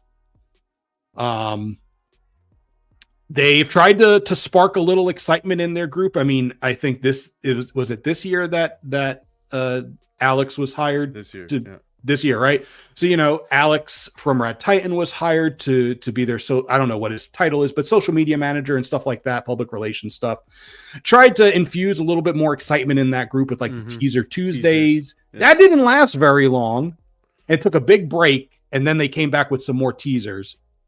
So I don't know if that's supposed to be a consistent thing, or maybe if they can space it out a little bit more so it's not just bunched up in little sets. I would have almost liked this. Yeah. Just space it out. It's just because then it just becomes such a long time from when the teaser was mentioned to when it actually gets announced. It's like it saves from a collector going in and saying, well, when are we seeing this? When are we seeing that? Yeah. But again, hey, some props for trying to make it active. Reinvigorate it. Yeah. And people get excited for teasers. Like, let's be honest, people do. I like that they have been more consistent in putting out those unboxing videos prior to shipping. Yep. It has not been every statue. There's still some work in getting those videos out before shipping so that people know what to expect and so they can get a glimpse at a production piece. But they have been doing much better with that. So I'll note that. But let's talk about the real thing to talk about with PCS. Oh, boy. Let's talk about some terms and conditions. Let me put my seatbelt on. Hold on. PCS has absolutely lost their fucking minds. PCS has taken the shotgun and shot both their feet off and have completely handicapped any motivation, any reason, any inclination towards pre-ordering anything off their website. Because if anything goes wrong, you, the customer, are screwed. Because they have created this structure in which the odds are is if anything goes wrong, you are stuck with the statue that you don't like for whatever reason, or you're stuck with store credit that you have to use within a year of receiving it. That's my. If I remember reading that correctly, I believe that's what it was. Yeah. You do not get your money back to your bank, to your credit card. No. You're not allowed that anymore. You don't get that privilege when you pre-order through PCS's website and you fall into the majority of cancellation and refund situations.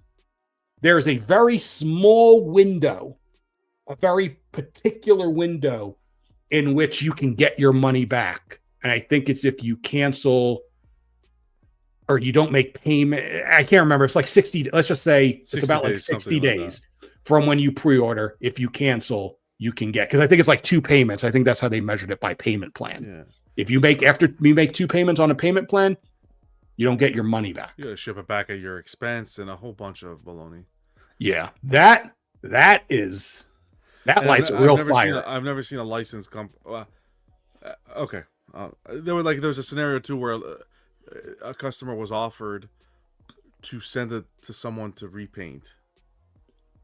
That's more of a custom. Custom thing, or like a reseller, retailer. Yeah, I didn't like seeing that. So, yeah, PCS.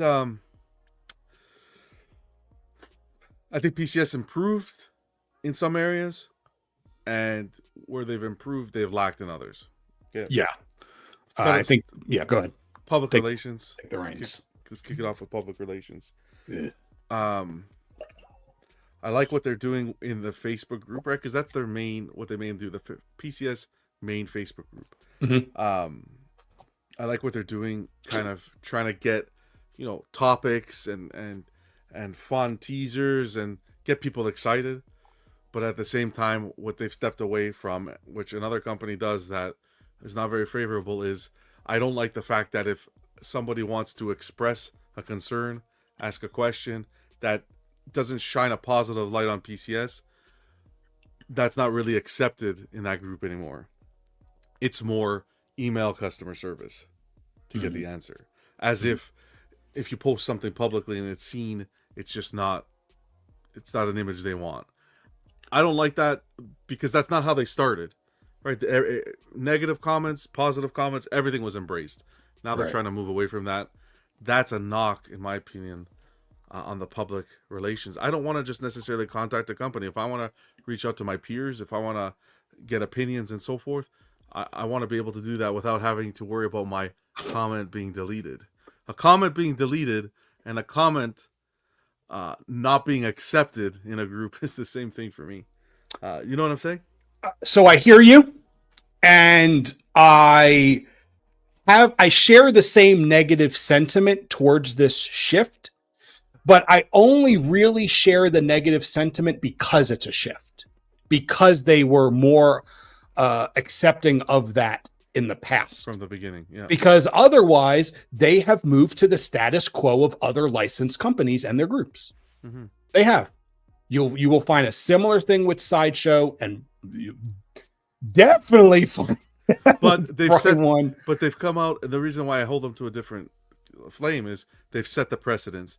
We're gonna come in, revolutionize. We're gonna come and change the market, shift it up, and they set that expectation. I think it's almost better if you're gonna go in and monitor comments, then you should change the group to approval based as opposed to deleting. That's fair.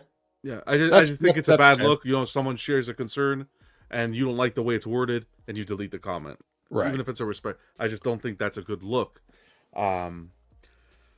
Otherwise, public relations, you've seen also some comments throughout the Facebook community of going around of some inappropriate comments, I think. I don't think I'm familiar. Yeah, they're not meeting in public relations. Okay. Right, like I get, yeah, they're just, let's leave it at that.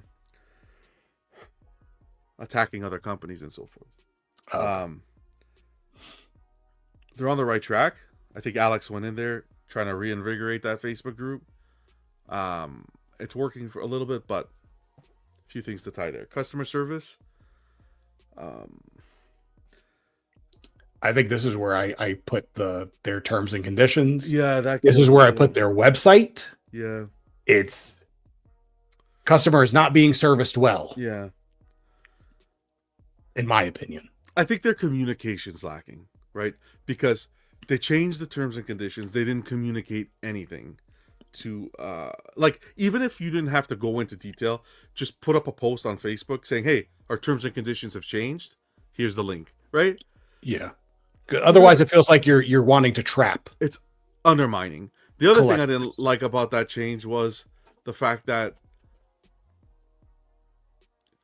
it changed in January, but pre-orders that were made prior to January were held to those same terms and conditions. Yeah. Yeah. Yeah. That's true too. Yeah. Right. So that's not good. Yeah, Very bad. Don't grandfather people into bad shit. Yeah. Or give them a warning as to you have 60 days to make a decision before you become grandfathered in. Yeah. There's just a lack of communication. Art direction, that is something that I will give PCS props for sure. Art direction in the sense that the creativity that's brought to the pieces, I think is fantastic. The fine art bus, some of the bases, I will give like credit to your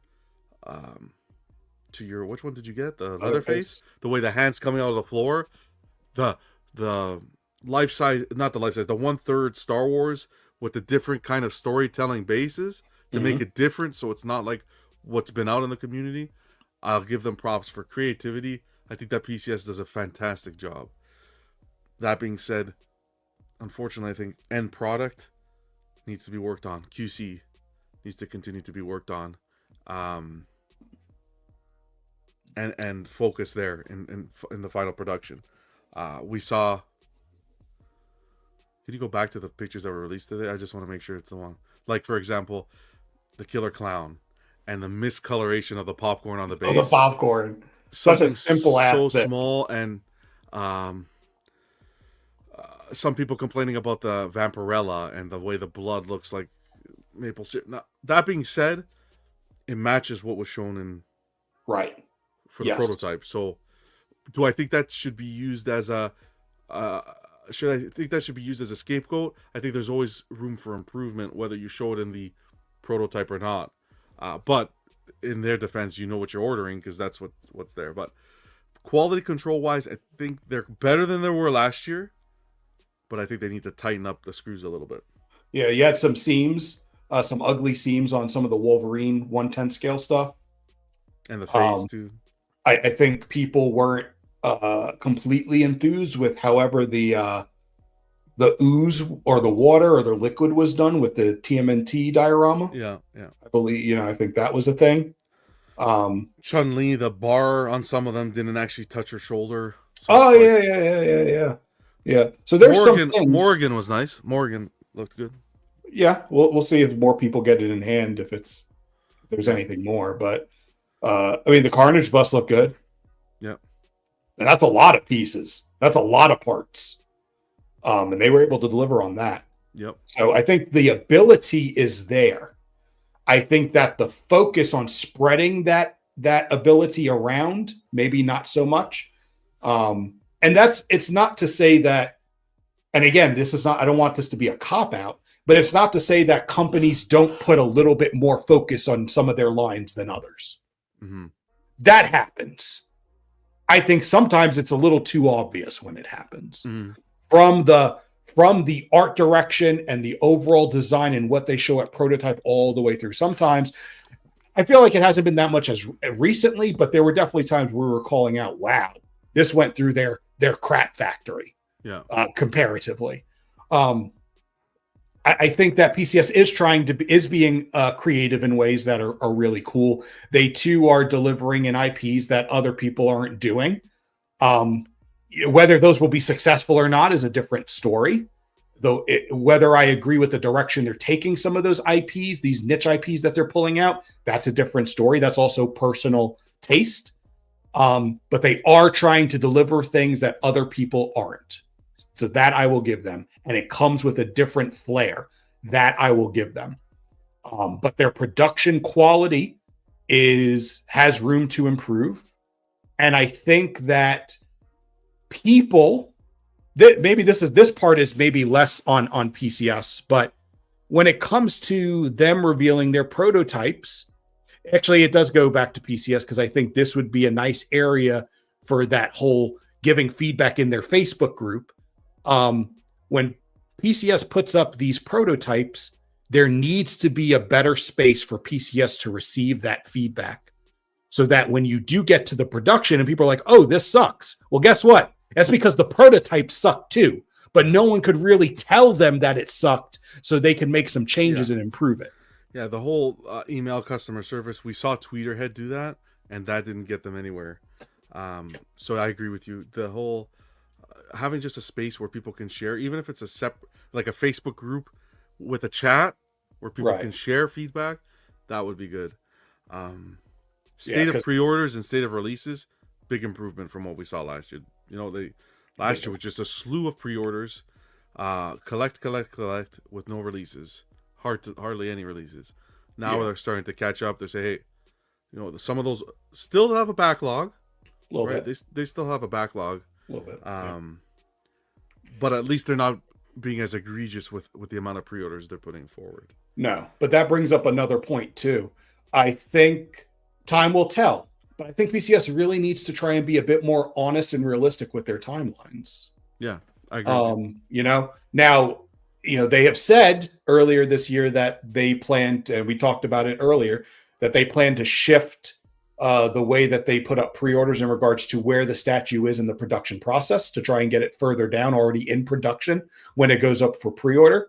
Time will tell whether, you know, those statues, those pieces, I believe it was supposed to start with the Stay Puft Marshmallow Man. I may be wrong on that, but it was around that time.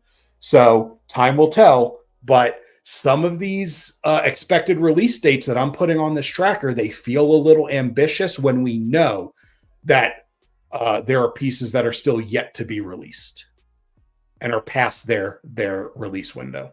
So if you're already backed up, why am I supposed to believe that you're not going to be backed up on all these newer pieces too? Yeah. So what's your grade? Ooh, let's see. You want me to go? Yeah, go. I'm still thinking. I'll go C+. Okay. Communication they need to work on a little bit of communication. I think that real big setback was the undermining in the terms and conditions. I really think the major plus for them is the artistic what's the word I'm looking for? Art direction? Oh, the art direction with the creativeness that they're coming up with. I think that's a big plus for them. And then that state of the pre-orders, how they produce that's a big plus. But I think on some of the other fronts, there's room for improvement for sure. I'm going to go with a C. Okay. Solid C. While I do agree, I do like the balance of pre-order and release big time. I do like the stuff they're doing artistically. I think that their QC and their production quality has not been consistent enough. That's a big knock. And honestly, I really am just pissed off about these terms and conditions bullshit. Like how screwed the collectors are with those. It's crazy to me that change could be, that someone makes that change and it's like, they don't even say anything about it. But they clearly thought it was a good idea. And even after all the collectors sharing their frustration, still not coming out and saying anything about it or addressing it.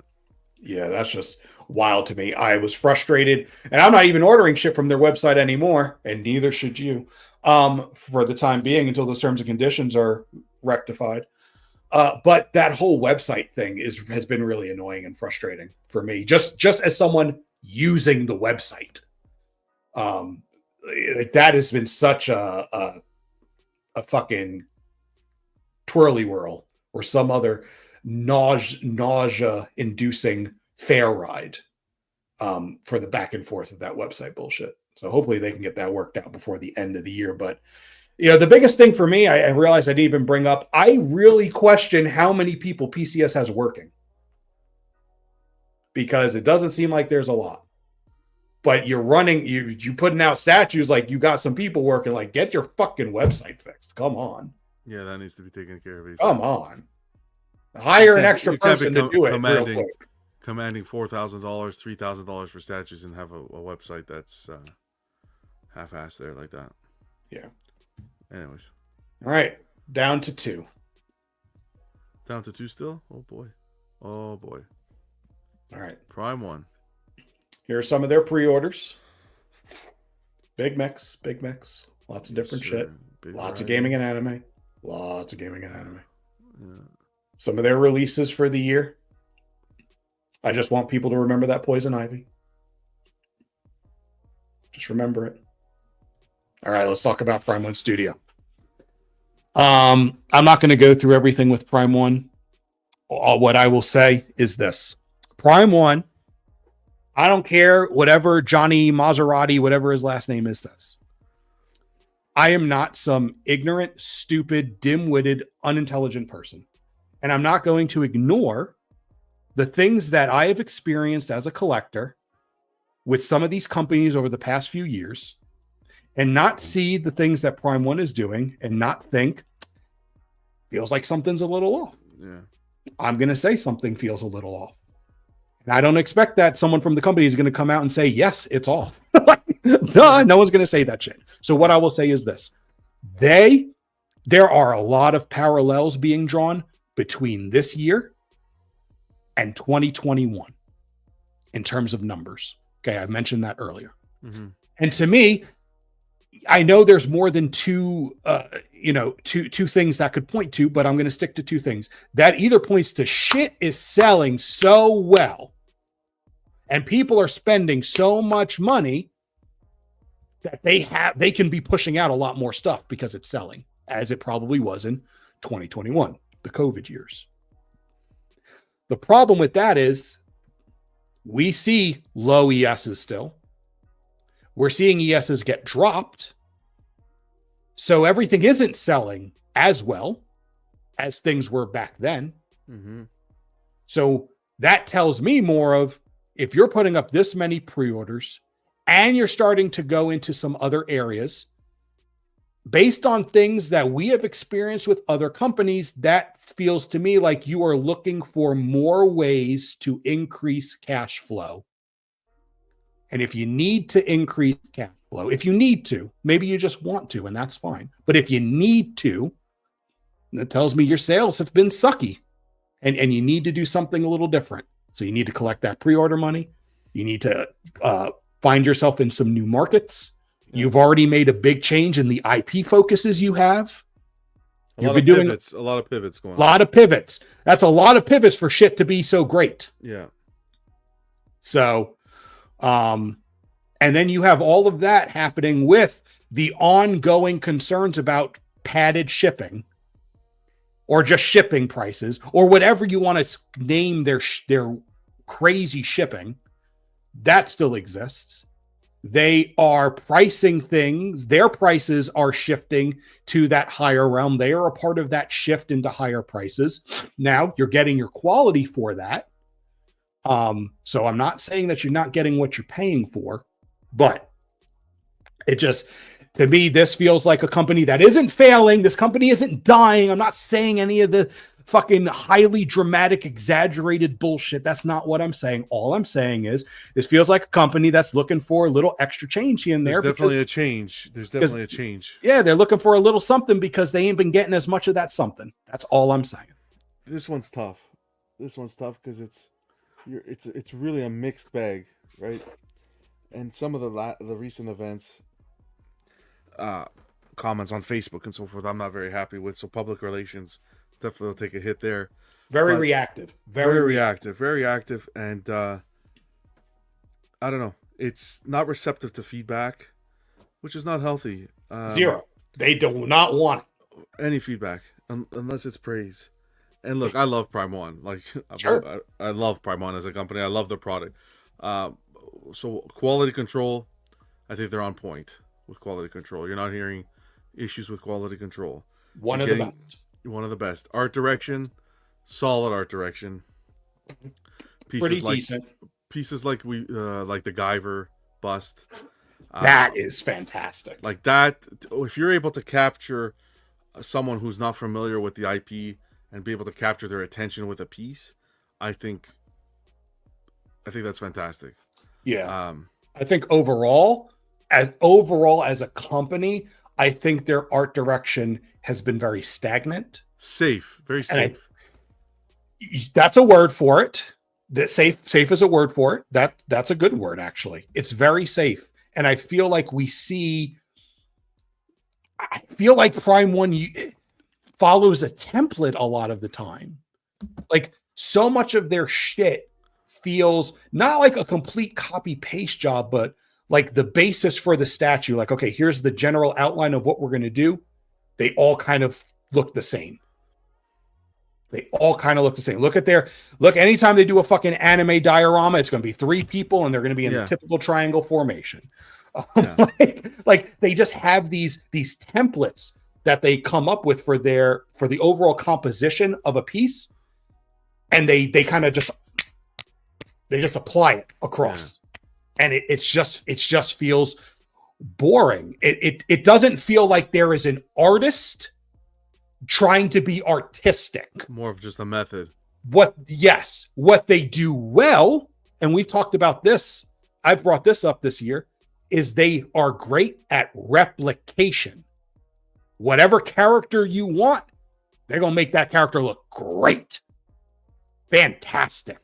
It's going to look like that character. They're going to get some crazy ass details in that suit, and it's going to look wonderful. Mm-hmm. But what they do with it overall mostly bores me.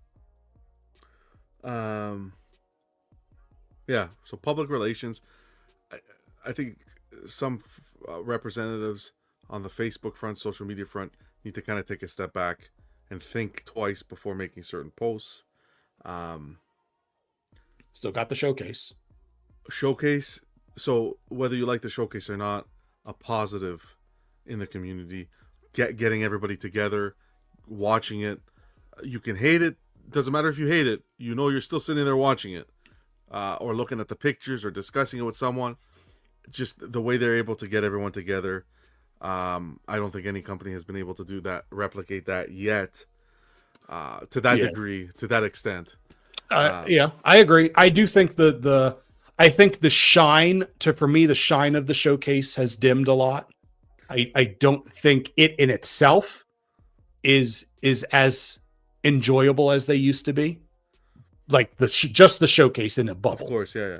I do think that I align much more with what you're saying. It's the showcase. It's not the more exciting part. It's everyone getting together. It's the community event of it. I was gonna say, if you're not enjoying that part, then you're hanging around the wrong people with the wrong people. Right? Yeah. That's what it's about. The snacks, we talk, we laugh, and yeah, that's what it's all about. For you, for what you're saying, it's very like the same. You don't get much variation from one showcase to the other. It's more, the presentation is very similar to the previous one. It's right. Which, you know what again, I mean? that's what they do. They do something. They do something well, and they just stick with it. They're not looking for that growth. They're not looking for that change. Yeah. And I'm wondering, again, with what the state of the company is in regards to yeses being lower, people not buying as much. Maybe you need to shake some shit up a little bit. Change something. I'd like to see them bring back those Instagram lives they were doing with Akasan, where they would bring out a piece Mm-hmm. and show it live. Mhm. That would got people like on a monthly basis, week, whatever, whenever they have the piece ready. I think that would be good. State of releases and pre-orders definitely changed from last year. The amount of pre-orders that are up, still a good amount of releases, but man, to put those pre-orders up, and I don't know what approach they decided to go with these pre-orders and why so many. You get customers saying, when I watch a showcase, I'm watching a showcase, but you haven't put up the previous stuff up for order, and then now they're doing that, right? You're watching this new showcase, and the majority of those pieces have gone up for pre-order, and we're saying, wow, there's just too many pre-orders. I don't know what their thought process is, because their communication's not there. What I will say on that front is the craziest thing is that Prime One Studios put up 24 pre-orders in Q2. Yeah, that's This 24. Sideshow has put up 25 all year. Yeah. Like One that more thing I wanna say. is the comparison of how And much I- they are putting out. And I think why the pre-orders become a little bit more egregious for certain people is how it coincides with the delays. They've Right. had an abundance of delays So bad. this year, and it's just and what I don't appreciate is the generic email of it's just quality control, right? If you're gonna come on after a showcase and make comments and remarks in regards to how someone described a showcase or described a company or a piece, and you're gonna become defensive, then come out for everything, right? Come out and make a statement as to why there's so many delays, why these pieces are getting pushed back, right? Those collectors have the concerns. When you see those amount of delays and then these amount of pre-orders going up, you're gonna say, hey, something's going on, something's not right, something's not kosher. Yeah. So, Especially to be in the place that Prime One is. Like they do some things super well. Again, they have they're right, to me, they're right alongside J&D in regards to the best quality control and production quality in the business in terms of licensed companies. Like they're right there. Like what they do with Polystone, fantastic. But everything else like doesn't add up. Everything else isn't running as well as that is. yeah. And not only is their pre-orders increasing greatly this year, but we're still seeing that they're still not done with 2023 pre-orders. Like they haven't delivered everything from that yet.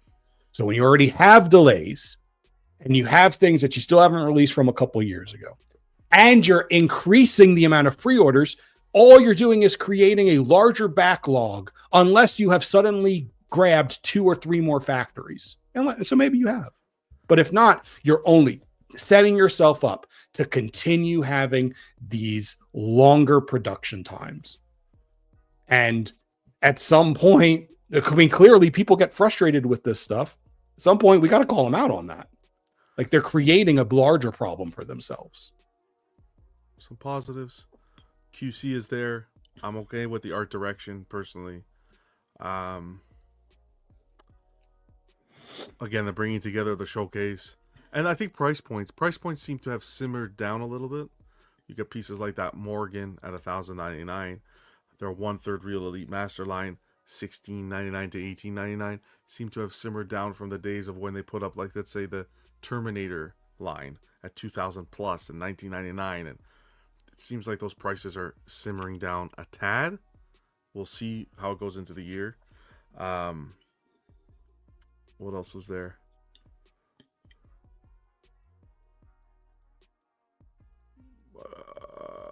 Customer service. I think customer service for the most part is you hear the shipping concerns, and actually that's something to mention as well. Like we have a collector, Alan, who ordered a piece, used some points, and there was a shipping discrepancy in the amount, and he had to reach out to them to make the correction, which brings up the point: well, if he didn't reach out to them, would they have made the necessary? Would they have reached out to him to make the necessary changes? So, No.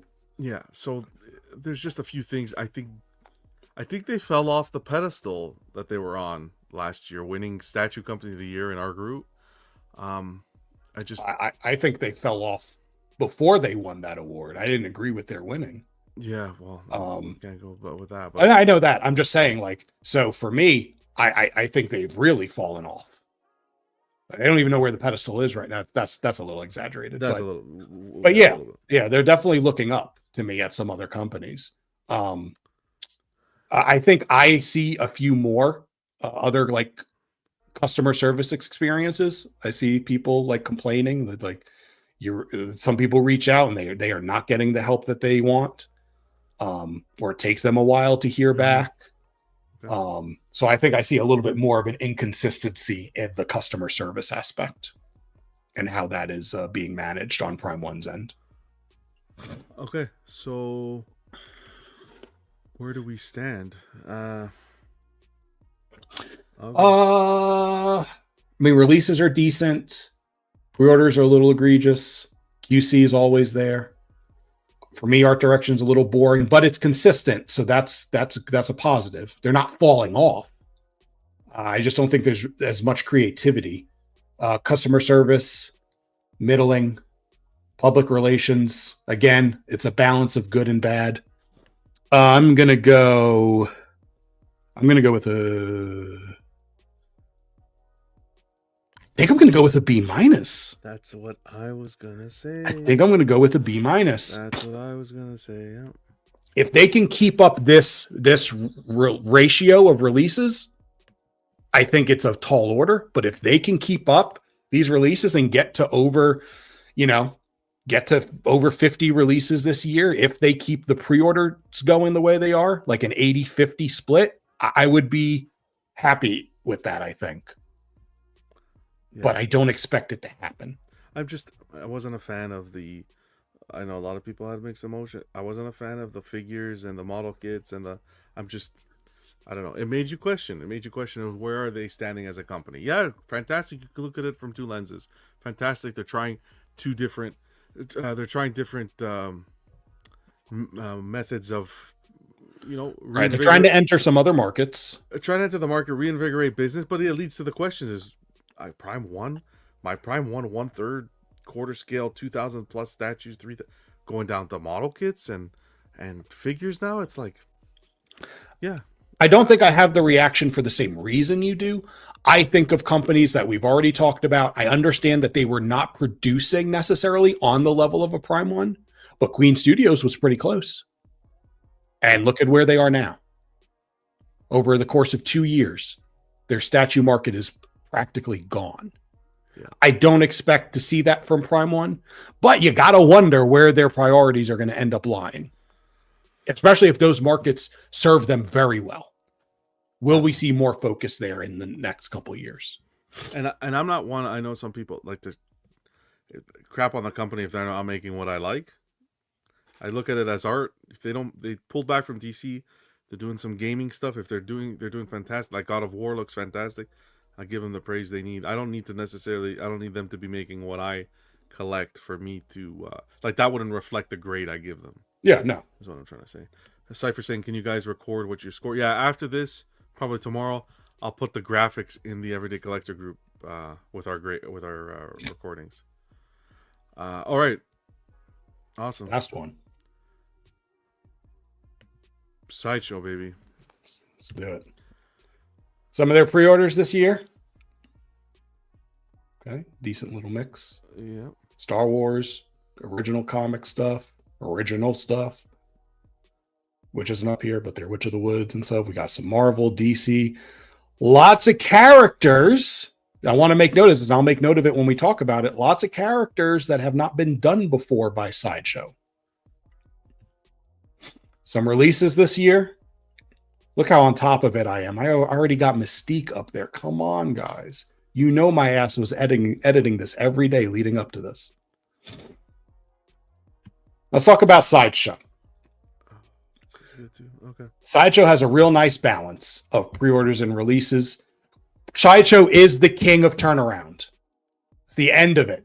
Sideshow is king.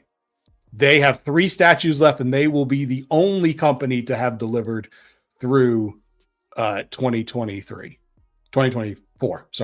Through 2024. Last year, they have 3 statues left, and they will be done with everything they put up for pre-order last year. That's nuts. That alone, yeah. Nobody's close. Okay. Now, some of the not so greats. Big pricing shift. That 5 to 800 range, not there as much. 8 to 1200 range, very high. And they have also entered a whole new realm of quarter scale pricing with their $1,200 to $1,800 range. I mean, I'm pretty sure that Luke Skywalker is the highest priced quarter premium format they've ever done. Mm-hmm. It has to be. That's egregious. It's crazy. It's up there. 60% of their pre-orders are new characters or IPs. We say we want new stuff. They're giving us new stuff. They're listening. Yep. 100%. And the thing is this doesn't even include some things that people would think would be characters they've never done before, but they've done those characters in other versions. I'm not going to tell you what that is, but I know. They made an adjustment to their payment plan. I saw a lot of people talking about, I don't use their payment plans, but where you can go in and customize the amount so you can kind of change, if you're paying, you agree to whatever, pay $200 a month. You want to go in there and pay $400 one month because you got some extra money, you can do that. Something along those lines. So it was cool. I thought it was neat. Edition size continued to decrease. That's nothing new. Prices continue to increase. We've already gone over all that stuff. Sideshow had some community feedback about their recent Venom premium format. It didn't have 8 legs as it traditionally, most of the time, almost all the time does. They saw that feedback and they saw all the pitchforks and they went back and they changed it. Real quick. Shout out, nice guy. Real quick. Personally, not an issue for me, but for those that are a big fan of that character and want a certain level of accuracy, great for them. Overall, I think Sideshow is showing a real improvement in the paints that they use for their portraits and their teeth. We've seen them at Magneto. Wolverine. So that's a big. Now it comes with a cost, it seems, of having to do the hair separately. I don't know if that's related, but you kind of get a toupee look. I know people aren't crazy about. So yeah, I feel real good about this company. There's some things to note though, but I feel real good about this company. You say some things. Public relations. I like what they're doing this year, coming out, interacting with the community, showing up on some of the shows. Mm-hmm. You see Anthony stop by in the chats. I think that's great. That's something that Sideshow never did. To see that pivot and that communication is nice. We joke around sometimes. Hey, you're gonna show this, show that. He drops a little Easter eggs here and there. Fantastic. Public relations, I think they're good. They do their videos out of the box, which is nice. They've become more informative. The out of the box videos. Hold the cape this way. Put a piece of material in between the Magneto's cape and it. So that's a plus as well. What's next? Customer service. I don't even need to say it. Probably the best customer service out of any company we've discussed.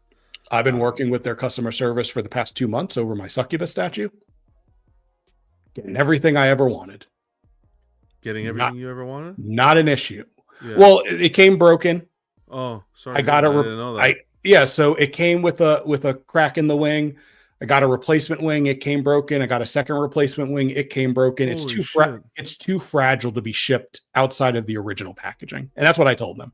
I said, I appreciate your attempts, but it is too fragile to do a makeshift package to send it. Just sending you the one. Okay. Yeah, because they can't send it in the huge styrofoam. They're just sending me the one wing. Okay. And so they were like, don't worry, let's do a full swap. We'll just send you a new statue. And I haven't had to fight for any of this. No, customer service wise, they're untouched. They're quick to here. We're gonna make it right. Above and beyond. 100% so far. 100. Art direction. How are we feeling on art direction? We're gonna have different opinions. I feel it.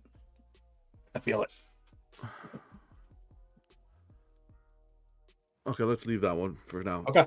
Okay. QC, I feel for the most part the QC has improved. I feel it's improved. It can be a little bit tighter, Sure. but like like for example the Superman that came out and how the cape rests on the shoulder. Yep. Big Right, gap for some that's people. a big gap. That was an example. There was a few others that I can't think of right now. But I think for the most part, I think they are doing a much better job of their, again, part of this is they're showing production samples at pre-order, but I think Sideshow is in a better place of giving you what you ordered, For sure. more closely matching what For you sure. ordered. And if you and it'll go back to customer service that if you do experience any issue, you would get a replacement with no Right. issue. Right. But we have run into some cases where they haven't had replacements too. That's something we're seeing, like with the Magneto. They didn't have replacements for some of the collectors, unfortunately. Sure. Um, Right. So you got to so- improve your quality on the front end yeah, so that you don't end up running through all your replacement parts. precisely. So sure, I'm with you on that. State of releases, state of pre-orders. Fantastic. We mentioned that already. Fantastic. All good. The only thing I'd be careful with as well, and this is just more of a nitpick, is the whole Sideshow Seconds process with newer pieces. And you know what I'm saying? Like, No, I know what you're saying. I just you so funny.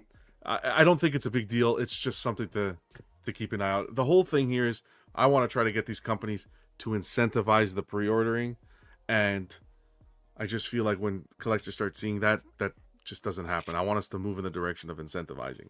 What they just did with Nihilus, giving us the variant and giving us the quarter scale and the 1/5 at the same time, I think that was a smart move. The exclusive decision they decided to go with that was kind of weird, deciding to go with only the 1/5. I found that a little odd. But business wise, it seems like they're trying to reinvigorate that 1/5 line. So I can understand why they did it. But Sideshow is hitting the Iron Studios vibe. It's just a well-oiled machine. Sideshow has 30 years, 31 years under their belt, and they're continuing to prove this year that really they just have all their eggs in multiple baskets, right? Business-wise, they're doing fantastic with their product, but not only on that front, they've also been able to kind of give themselves a nest egg of being a distributor as well. Iron Studios, PCS, Prime One, now Tweeterhead. Like when you have companies moving away from distributing themselves and going to you, I think that's just goes to show you how well run that this company is right now. Yep. So let's talk about art. Oh boy, art direction.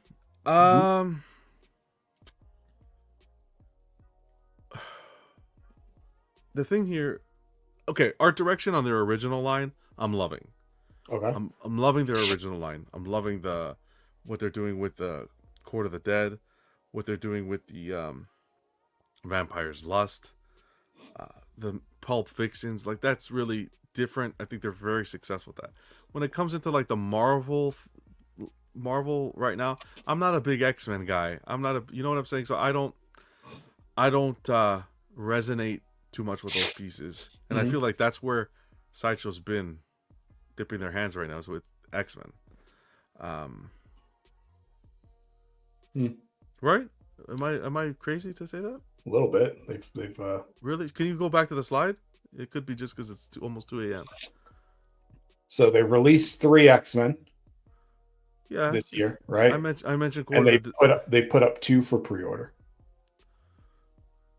But we're getting some Okay. DC in there. I love MODOK. Okay. Let's take a step back. Got it. Art direction I'm liking where the art direction is. Okay. I'm thinking more of like that I wasn't too much a big fan of that Mystique, but the MODOK I thought was awesome. That for me, a favorite one I think I've seen is that Luke. I know the price is up there. I just think that was a marketing issue on their front. They could have got away with that. But that Luke was really well done. I agree. Yeah. Sideshow's art direction is the best in the licensed companies. Now I know you're smoking crack.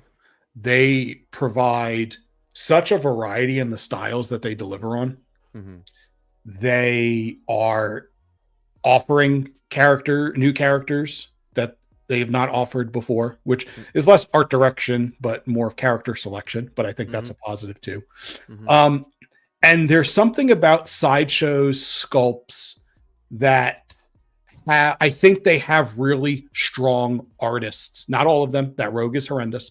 But I think they have some really strong artists behind them. And I feel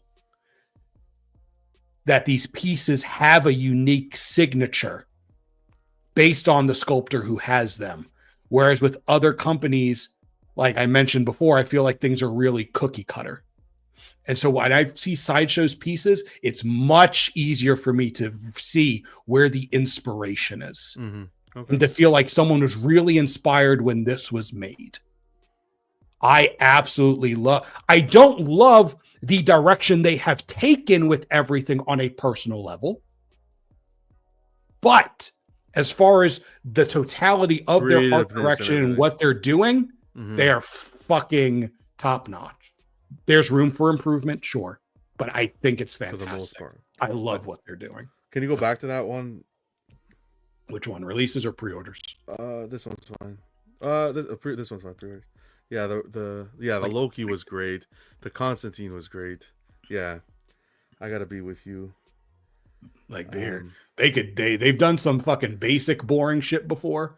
They ain't doing it right now, other than that rogue. Go back to releases. Sure. Joker and Harley was one that. It's creative. It's just I don't think it was. I don't know. Executed too well. It's just kind of a whole boring thing. I think more for me character selection. Yeah, I think for the most part, what you said hit the nail. And they're trying to do some not necessarily new things, but they're trying to push their engineering a little bit. I think, like how some of the things they're doing. Like we had Rogue that 1 year, and I expected to see them try to push how much they could balance on a singular thing, like how she was attached by one arm and had the floating effect. And then they didn't really take it very far. I mean, you had Spider-Man way back when in the 2016. Zatanna. Zatanna. But now you have Rex and Weapon X and Succubus. Like it's all single points of connection. And they're trying to emulate the sense of floating now, of course, and the Luke too. Now I appreciate what they're trying to do, but it's one thing to do, and one thing that over time it lasts. We saw with the Batman versus Joker where that was beautifully done piece. The engineering was attempted, but that was that's one thing I think the QC, although I don't think it's bad, it's just an area that they can continue to maintain and watch over. Because over time, I don't want these pieces to be an issue. I love what they're attempting. That Rex over the flame, and the Rex over the flame. What was the other one? Weapon X. Weapon X. Those are cool designs, man. Yeah, no, they are, and I think again, time will tell. But there was plenty of statues that most people expected to go, and they didn't. So Sideshow has a bit of a mixed bag in regards to how those things hold up. Now, the Batman versus Joker, that was a last year release. That was last year release, but last year release, this year problem. Right? A lot of collectors experiencing the issues this year. Yeah. As it sat there. Yeah. Right. Yeah. And marinated. Yeah. So yeah, that's fair. But that's not even like. When you look at how many pieces they're putting forward, right? You know what I mean? Yeah. Big improvement for Sideshow this year. I'm looking forward to Sideshow Con coming up. That'll be for the end of year, obviously. But for the most part, communication's been good. Customer service is bulletproof. Art direction's there.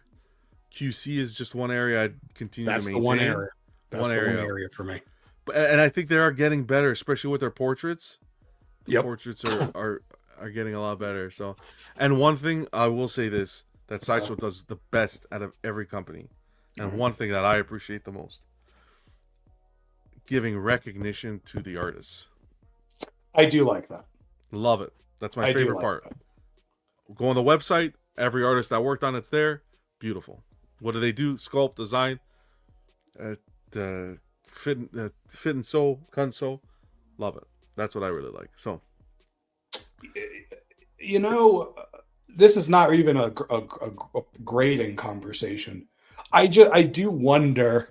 I know that I think Anthony has mentioned like they're not moving away from cut and sew. Like that's always been a part of their thing. They'll continue the doing premium format. Yep. but it's really disappeared for the most part. And I wonder what balance they'll end up finding with the fully sculpted versus the cut and sew. Probably give us those. I feel like there hasn't really been there hasn't been as much cut and sew. Feeling a little bad for Tim. Keep this man hired. Let him do some stuff. Let's see. That was his name, right? Tim Hansen. Tim Hansen, their main cut and sew guy, right? I believe so. Yeah. Tim Yeah, Hansen. so I wonder what that'll look like in the future. But that's not a grading thing. That's just a curiosity about the company because that's kind of their thing. Are we ready for A. just like that? A. Mm-hmm. I went between A and A minus a lot, but it's just one of these things that I'm really holding. I was between A and A plus.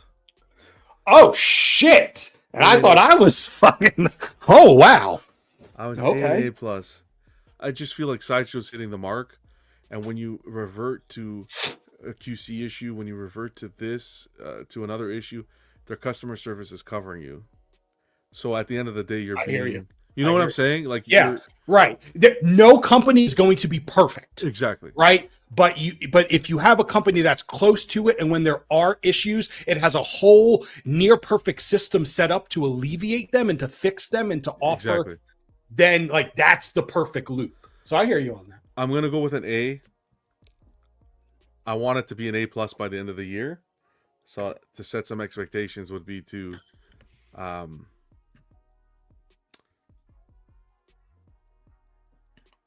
the QC, tighten up on the QC a little bit, and I think that's pretty much it. Yeah, I think. Oh, sorry, there was another thing. I'm just completely drained. Not just the QC. We're still very early with the variants. Sure. So Nihilus was a nice move, but they weren't playing very nice with the variants. Right. So I'm gonna hold them to that. Yeah, that helps with my A minus. That gives me more reason because I was like, shit, maybe I shouldn't do an A minus because I'm looking at my other grades and like, I really like Iron Studios. That's what I've liked. Yeah, I'm gonna go with an A. Okay. Put them in the same boat as Iron Studios. I think two great companies. Sideshow specifically really standing out, and yeah, we'll see what happens. Okay. We're gonna skip the next slide because it is late. Okay. But that's the question for the viewers. Maybe we'll put that in the Facebook group. Okay. Yeah, I'll put that up. All right, cool. So you gave it an A minus? Yep. Well, I did. I'm giving a little bit more room for growth. yeah, I think a little bit more, which is fair. Oof. All right, and I wish they just changed their Sideshow Con time to later in the evening. I wish that, yeah. I wish they did something to where like people weren't working. Yeah. Like All so right. you can get all that engagement. Well, this was fun, Vega. I gotta tell you though, 4 hours flew by, but I gotta tell you, I gotta give you a huge shout out for putting this together because the amount of work and effort, trust me, I know how much went into that, and you did a fantastic job. And not only that, but sharing it with the channel here means the world. I just want to have give a different perspective on things, get some numbers out there. You're going to hear opinions from everybody. And you heard opinions at the end, right? We're giving opinions on what our perceptions of these various aspects of companies are. But I just want to have some numbers to back some things up, offer some interesting conversations and discussions. And obviously, again, at the end of the day, it comes to, what are we seeing and what are we going to do about what we're seeing? How are we going to respond to all of this? Yeah. And I enjoy doing this. I like my numbers. So it gives me a chance to nerd out. It was very long. And in my mind, I just kept thinking, all right, how am I going to cut it down from the last time we did this? It's only twice a year, so it's okay if it's a little longer. That's fair. That's fair. But no, it was fun. It was Maybe we fun. can make it a 2-day event. Well, we don't need to do all that. Statistics one day. Okay. We don't need to do all that. Stanley, are you here for trivia? No, I'm kidding. Oh All right. my goodness. All right, guys, we'll call it here. Congratulations to all the companies. Please take the feedback. If you're smart, you'll take the feedback. And best of luck for year end, where we'll do this again and kind of give our report cards on how we felt the company's end of the year. But that's it. Halfway through the year already. Let's make the next 6 months count. All right. Yep. Time to sleep. Oh, Take yeah. it easy. All the best. Stay safe and collect responsibly. We will see you Friday for Collectors Club. Take it easy.